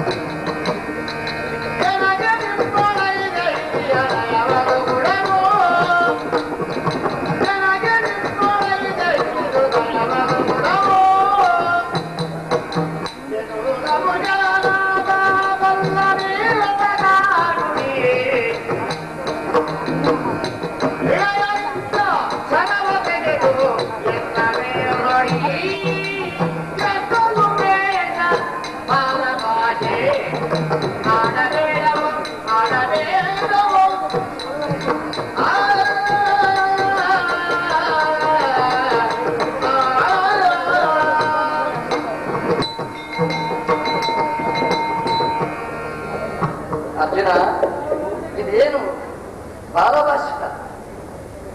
ಚಿಕ್ಕ ಮಕ್ಕಳು ಮಾತನಾಡಿದ ಹಾಗೆ ಮಾತಾಡ್ತಾ ಇತ್ತು ತಾತ. ಅರ್ಜುನ ಹಾಗೆ ದುರ್ಯೋಧನ ಇಬ್ಬರಲ್ಲಿ ಇದೇನು ಪಕ್ಷಪಾತ? ಇದು ಸರಿಯಲ್ಲ ಅರ್ಜುನ, ನೀನು ಮಾತನಾಡುವುದು. ಯಾಕೆಂದ್ರೆ ಅಜ್ಞಾನಿ ಬೇಕಾದ್ರೆ ಮಾತನಾಡಬಹುದು, ಏನೂ ಗೊತ್ತಿಲ್ಲದಿದ್ದಲ್ಲ 1000 ಮಾತನಾಡಬಹುದು. ದುರ್ಯೋಧನ ಮಾತನಾಡಿದರೆ ನನಗೆ ಬೇಸರ ಆಗ್ತಿರ್ಲಿಲ್ಲ, ನೀನು ಮಾತನಾಡಿದಾಗ ನನಗೆ ತುಂಬಾ ಬೇಸರ ಆಗುತ್ತೆ. ನೀವು ಅರ್ಥದಾಸರಾಗಿ ಹಾಗೆ ಮಾಡಿದ್ದೀರಿ. ಹೌದು, ನಿನ್ನ ಪ್ರಶ್ನೆ ನೀನು ಕೇವಲ ಅದಕ್ಕೆ ಯಾಕೆಂದ್ರೆ ಓದದಿದ್ದವ ಅಲ್ಲ, ಜೀವನದುದ್ದಕ್ಕೂ ಶ್ರವಣವನ್ನೇ ಅಲ್ಲ, ಮನನವನ್ನೇ ಅಲ್ಲ, ಧ್ಯಾನವನ್ನೇ ಗುರಿಯನ್ನಾಗಿಟ್ಟುಕೊಂಡು ಎಲ್ಲರಿಂದಲೂ ಆತ್ಮ ಅಂತ ಅನಿಸಿಕೊಂಡಂತಹ ನೀನೇ ಹೀಗೆ ಮಾತನಾಡಿದರೆ ನಮ್ಮಂತವರ ಸ್ಥಿತಿ ಏನಾಗ್ಬೇಕು? ಅರ್ಜುನ, ಹಾಗೆ ಮಾತನಾಡಬೇಡ. ಎಂಥ ವಿದ್ಯಾವಂತ ನೀನು ಸುಮ್ಮನೆ ನನ್ನ ಮುಂದೆ ಬಂದು ಅಜ್ಜ ದುರ್ಯೋಧನನ್ನು ರಕ್ಷಣೆ ಮಾಡಿದ ಹಾಗೆ ನನ್ನನ್ನು ರಕ್ಷಣೆ ಮಾಡಿ ಅಂತ ನೀನು ಮಾತಾಡ್ತೀಯಲ್ಲ, ಇದೆಲ್ಲ ಮಕ್ಕಳ ಮಾತು. ಯಾರಿಗೆ ತಾಕತ್ತಿಲ್ಲ ಅಂತವರಿಗೆ ಅಸ್ತ್ರವನ್ನು ಪ್ರಯೋಗ ಮಾಡಬೇಕಾದ ನೀನು ಎಲ್ಲವನ್ನೂ ಬಲ್ಲವ. ಯಾಕೆ ಅಂದ್ರೆ ನಿನ್ನ ತಾಕತ್ತು ಎಷ್ಟಿತ್ತು ಅಂತಂದ್ರೆ ಕಾಂಡವ ದಹನದಲ್ಲಿ ಕಂಡದ್ದು ಇಡೀ ಜಗತ್ತು ಕಂಡಿತ್ತು. ಅದು ಅಪ್ಪ ಅಂತ ನೀನು ಉದಾಸೀನ ಮಾಡಲಿಲ್ಲ, ಯುದ್ಧ ಮಾಡಿದ್ದಿ, ಅಲ್ಲಿ ಹೋರಾಡಿದ್ದಿ, ಹೇಗಳಿದ್ದಿತ್ತು. ನೀನು ಎಲ್ಲಿ ಹೋದ್ರೂ ನಿನ್ನ ಸಾಮರ್ಥ್ಯದಿಂದ ನೀನು ಕರೆದಾಡಿದ, ಎಂದೂ ದೈನ್ಯ ವೃತ್ತಿಯನ್ನು ಅವಲಂಬನೆ ಮಾಡಿದವ ಅಲ್ಲ. ಅರ್ಜುನ, ಇದೇನು ದೈನ್ಯ ವೃತ್ತಿ? ನಿನ್ನಲ್ಲಿದ್ದೇ ವಿದ್ಯೆ, ಆ ವಿದ್ಯೆ ಒಂದು ಸಾರ್ಥಕಗಳಿತು. ಯುದ್ಧವರ ಮುಂದೆ ಬೇಡ ನಿನಗೆ, ನನಗೇನಿಲ್ಲ ಅಂತ ಹೇಳಬೇಡ. ನಿನ್ನಲ್ಲಿರ್ತಕ್ಕಂಥ ವಿದ್ಯೆ ಇದೆ, ಶ್ರವಣ ಇದೆ, ಮನನ ಇದೆ, ಧ್ಯಾನ ಇದೆ, ಎಲ್ಲವನ್ನೂ ಕೂಡ ವಿಶೇಷವಾಗಿ ಗೋಪಾಲಕೃಷ್ಣನ ಅನುಗ್ರಹ ರಕ್ಷೆ ನಿನಗಿದೆ. ಆದ್ರಿಂದ ಆ ವಿದ್ಯೆ ನಿನ್ನಲ್ಲಿ ಏನಿದೆ ಅದನ್ನು ಉಪಯೋಗ ಮಾಡು. ಬತ್ತಳಿಕೆ ಇದೆ, ಅದನ್ನ ಯಾಕೆ ನೀನು ಹಿಂದೆ ಮುಂದೆ ನೋಡ್ತಿ? ದಾಕ್ಷಿಣ್ಯ ಮಾಡಬೇಡ. ಈ ಭೀಷ್ಮನ ಮೇಲೆ ಪ್ರಯೋಗ ಮಾಡು. ಆ ತ್ರಿನಯನ ಇದ್ದ ಅಲ್ಲಿ ಹೋಗಿದ್ದಿ, ನೀನು ತಪಸ್ಸು ಮಾಡಿಕೊಂಡು ಬಂದಿದ್ದಿ. ತ್ರಿನಯನ ಜಾಗಕ್ಕೆ ಹೋಗಿ ಧಾರಣೆ ಮಾಡಿ, ತಪಸ್ಸು ಮಾಡಿ, ಸಂಪಾದನೆ ಮಾಡಿಕೊಂಡು ಬತ್ತಳಿಕೆಯಲ್ಲಿಟ್ಟಿರ್ತಕ್ಕಂತಹ ಬಾಣ ಏನಿದೆ ಅದನ್ನ ಯಾಕೆ ಪೂಜೆ ಮಾಡ್ಲಿಕ್ಕೆ ಇಟ್ಟದ? ಹೊರಗಡೆಗೆ ಪ್ರಯೋಗ ಮಾಡು. ಯಾಕೆ ಸುಮ್ಮನೆ ಕೂತಿದ್ದಿ?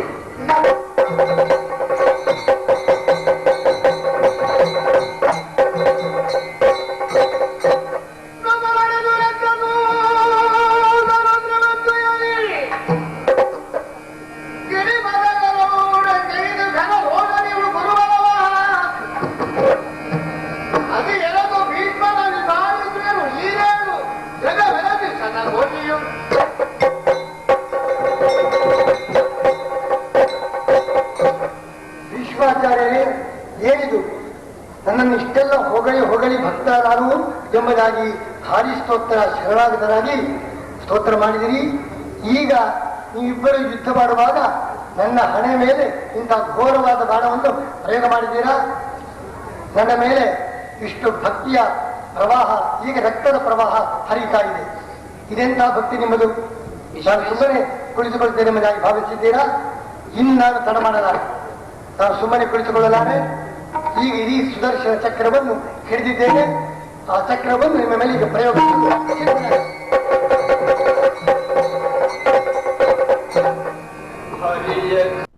ಹರಿಯ ತಡೆವರ್ಯಾರೋ ಶ್ರೀ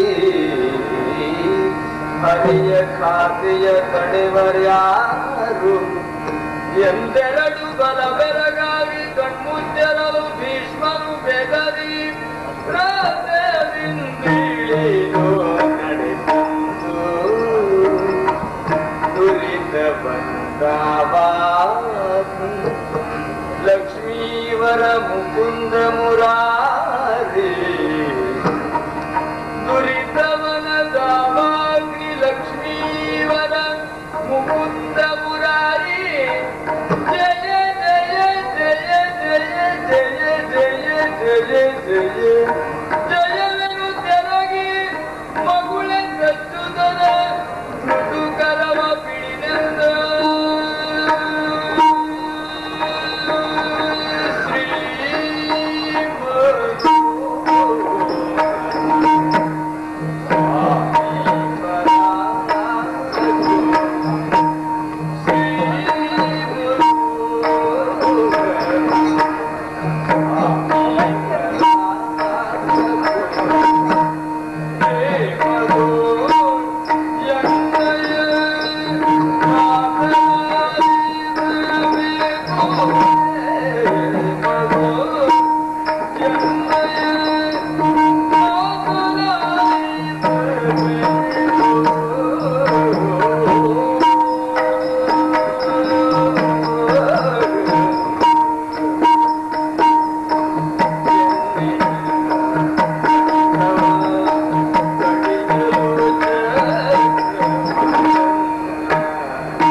ಪ್ರಯೋಗ ಮಾಡಿದರೆ ಈ ಸಾರಥಿಗೆ ಕಲಿಕ ಪ್ರಸಂಗ. ನಾನು ಪ್ರಯೋಗ ಮಾಡಿದ ಬಾಣವನ್ನು ಪೂರ್ತಿ ತುಂಡು ಮಾಡಿದ. ನಾನೇನ್ ಮಾಡ್ಬೇಕು? ಬೇರೆ ಮಾರ್ಗ ಇತ್ತ. ಸಾರಥಿ ಅಥವಾ ಸಾರಥ್ಯ ಮಾಡಬೇಕು. ಮಧ್ಯದಲ್ಲಿ ಯುದ್ಧಕ್ಕೆ ಪ್ರವೇಶ ಮಾಡಬಾರದು. ಯುದ್ಧ ಮಾಡಲಿಕ್ಕೆ ಅರ್ಜುನ ಇದ್ದಾನೆ. ಅರ್ಜುನ ಜೊತೆಗೆ ಸಂಗ್ರಾಮ ಮಾಡುವಾಗ ನಾನು ಹೂಡಿದ ಬಾಣ ತುಂಡಾಯಿತು. ನಾನೇನು ಮಾಡಬೇಕಾದ್ದು? ಒಂದೇ ಒಂದು ಕರ್ತವ್ಯ ನಂದು ಉಳಿದಿತ್ತು. ಹಾಗಾದ್ರೆ ಅರ್ಜುನನ ಹತ್ರ ಮಾತ್ರ ಯುದ್ಧ ಮಾಡುವುದಲ್ಲ, ಸಾರಥಿಯ ಜೊತೆಗೂ ಯುದ್ಧ ಮಾಡಬೇಕಾಯಿತು. ಹಾಗಾಗಿ ನನಗೆ ಬೇರೆ ಮಾರ್ಗ ಇಲ್ಲದೆ ನನ್ನ ಗುರುಗಳು ಪರಶುರಾಮರು ಕೊಟ್ಟಿರತಕ್ಕಂತಹ ಅಸ್ತ್ರ ಅದನ್ನು ಪ್ರಯೋಗ ಮಾಡಿದೆ. ಯಾರ ಮೇಲೆ?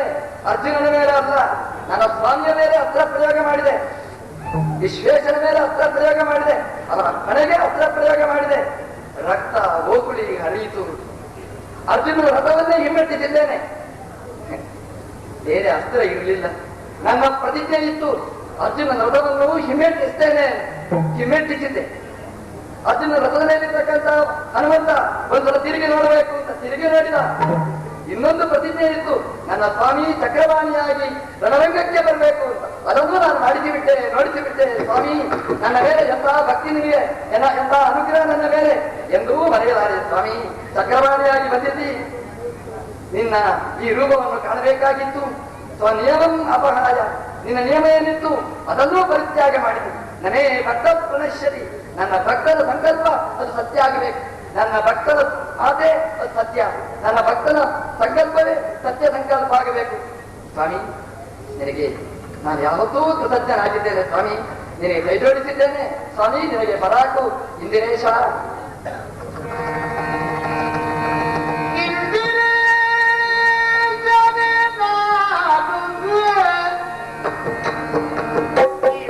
ಜಗಳವನ್ನು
ಇಲ್ಲಿವರೆಗೆ ಹೋರಾಡಿದೆ.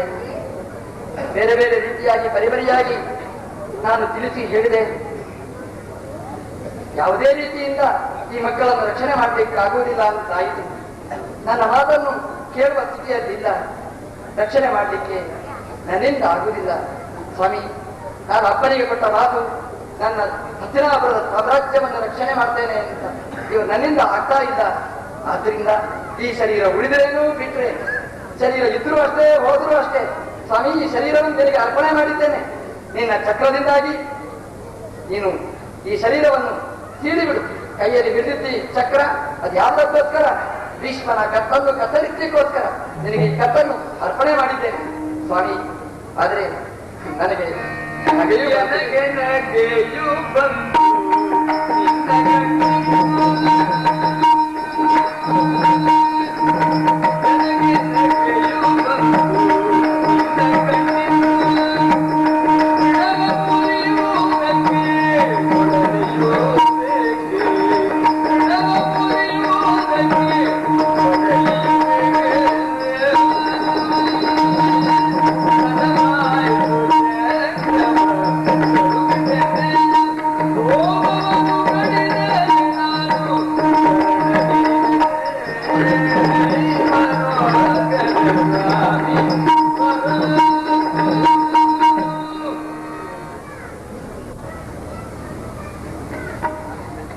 ಸ್ವಾಮಿ ನನಗೆ ನಗೆ ಬರ್ತಾ ಇದೆ.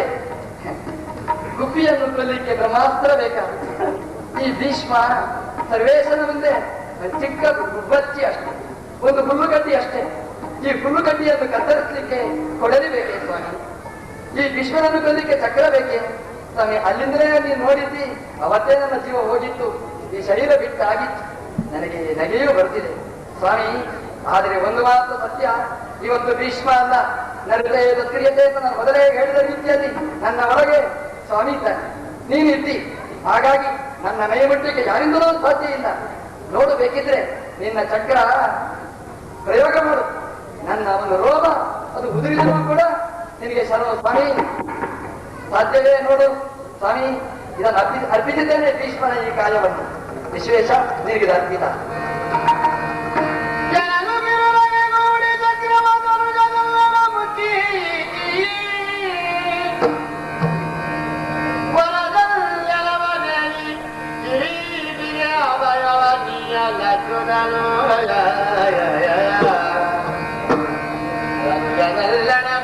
ವರಚಂದನವನೇ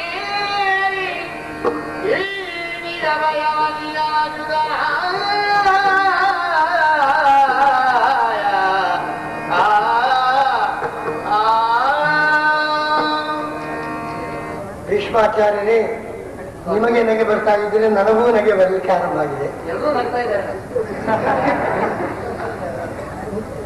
ಇಷ್ಟರವರೆಗೆ ನನ್ನನ್ನು ಆಕ್ಷೇಪಿಸ್ತಾ ಇದ್ದಿ. ಭಕ್ತರಲ್ಲಿ ಪಕ್ಷಪಾತ, ಅರ್ಜುನನಿಗೆ ಬಹಳ ಬೇಕಾದವನಾದ, ನನ್ನನ್ನು ನೀನು ತಿರಸ್ಕರಿಸ್ತಾ ಇದ್ದಿ, ನನ್ನ ಕಡೆ ಗಮನ ಕೊಡ್ತಾ ಇಲ್ಲ ಎಂಬುದಾಗಿ ಇಷ್ಟೆಲ್ಲ ಹರಿ ಹೋರಾಟ ಆಕ್ಷೇಪ ಎಲ್ಲ ಮಾಡ್ತಾ ಇದ್ದೆ. ಈಗ ಅರ್ಥವಾಯ್ತಾ? ಎಲ್ಲ ಭಕ್ತರನ್ನು ಕೂಡ ಹೇಗೆ ನಾನು ನೋಡ್ತಾ ಇದ್ದೇನೆ. ಅರ್ಜುನನ ಕೈಯನ್ನು ಬಿಟ್ಟಿಲ್ಲ, ನಿಮ್ಮನ್ನು ಕೂಡ ಬಿಟ್ಟಿಲ್ಲ. ನಿಮ್ಮ ಮಾತು, ನಿಮ್ಮ ವಚನ, ಅದನ್ನು ಪರಿಪಾಲನೆ ಮಾಡುವ ದಿಶೆಯಲ್ಲಿ ನಾನು ಕೂಡ ಒಂದು ಸಿಟ್ಟಿನ ನಾಟಕ ಮಾಡಬೇಕಾಯಿತು. ಚಕ್ರವನ್ನು ಎತ್ತಿದೆ, ಚಕ್ರವನ್ನು ಪ್ರಯೋಗ ಮಾಡಲಲ್ಲ. ನಿಮ್ಮ ಮಾತನ್ನು ಉಳಿಸಲು, ನಮ್ಮ ಭಕ್ತರ ಮಾತು ಉಳಿಯಬೇಕು. ಬರೀ ಅರ್ಜುನನ ಬಗ್ಗೆ ಮಾತ್ರ ನನ್ನ ದೃಷ್ಟಿಯಲ್ಲ, ಭೀಷ್ಮಾಚಾರ್ಯರ ಬಗ್ಗೆ ಕೂಡ ಎಷ್ಟು ನನ್ನ ನಿಯಮವನ್ನು ಕೂಡ ತೊರೆದು ನಮ್ಮ ಭಕ್ತರ ನಿಯಮ ಉಳಿಯಬೇಕು ಎಂಬುದಕ್ಕೋಸ್ಕರ ಎಂತಹ ಒಂದು ಔದಾರ್ಯ ನಾನು ತೋರಿಸಿದ್ದೇನೆ. ಆದ್ದರಿಂದ ಇನ್ನು ಮುಂದೆ ಆಕ್ಷೇಪ, ಭಕ್ತರಲ್ಲಿ ಪಕ್ಷಪಾತ, ಭೇದ ಭಾವ ಮಾಡಿದ್ದಿ ಎಂಬುದಾಗಿ ನನ್ನ ಮೇಲಿನ ಆರೋಪವನ್ನು ಹಿಂತೆಗೆದುಕೊಂಡು ಎಲ್ಲ ಭಕ್ತರು ಕೂಡ ಇಂಥ ಒಂದು ಭಕ್ತಿಯ ಬೇರೆ ಬೇರೆ ಸ್ವರೂಪವನ್ನು ತೋರಿ ನಮ್ಮ ಮೇಲೆ ಏನೊಂದು ವಿಶೇಷವಾದ ಒಂದು ಭಕ್ತಿಯನ್ನು, ಕರ್ತವ್ಯವನ್ನು ನೆರವೇರಿಸ್ತಾ ಇದ್ದೀರಿ. ಎಲ್ಲ ಈ ಭಕ್ತ ಜನತೆಯ ಕಲ್ಯಾಣವನ್ನೇ ನಾನು ಯಾವಾಗಲೂ ಬಯಸ್ತಾ ಇದ್ದೇನೆ. ಈ ಭಕ್ತರ ಈ ಒಂದು ಹೋರಾಟ, ಅವರ ಜೊತೆಯ ಈ ಒಂದು ಘರ್ಷಣೆ, ಇದೊಂದು ನಾಟಕ, ಇದು ಕೂಡ ನನಗೆ ಭಾರಿ ಸಂತೃಪ್ತಿಯನ್ನು, ಖುಷಿಯನ್ನು ನೀಡುವಂತಹ ಈ ಒಂದು ಸಂದರ್ಭ. ಇದನ್ನು ನಾನು ಅನುಭವಿಸ್ತಾ ಇದ್ದೇನೆ. ಇಡೀ ಲೋಕಕ್ಕೆ ಕಲ್ಯಾಣವಾಗಲಿ. ಎಲ್ಲ ಭಕ್ತರಿಗೆ, ಭಗವದ್ ಭಕ್ತರು ಯಾವುದೇ ಸಂದರ್ಭದಲ್ಲಿ ನನ್ನ ವಿರೋಧ ಮಾಡಲಿ, ನನಗೆ ಅನುಕೂಲವಾಗಿ ಹೊಗಳಲಿ, ಎಲ್ಲ ಭಕ್ತರನ್ನು ವಿಶಿಷ್ಟ ಸಂದರ್ಭದಲ್ಲಿ ನಾನು ಪಡೆಯುತ್ತೇನೆ ಎಂಬಂತಹ ನನ್ನ ಘೋಷಣೆಯನ್ನು ನಾನು ಇವತ್ತು ಸ್ಪಷ್ಟಪಡಿಸಿದ್ದೇನೆ.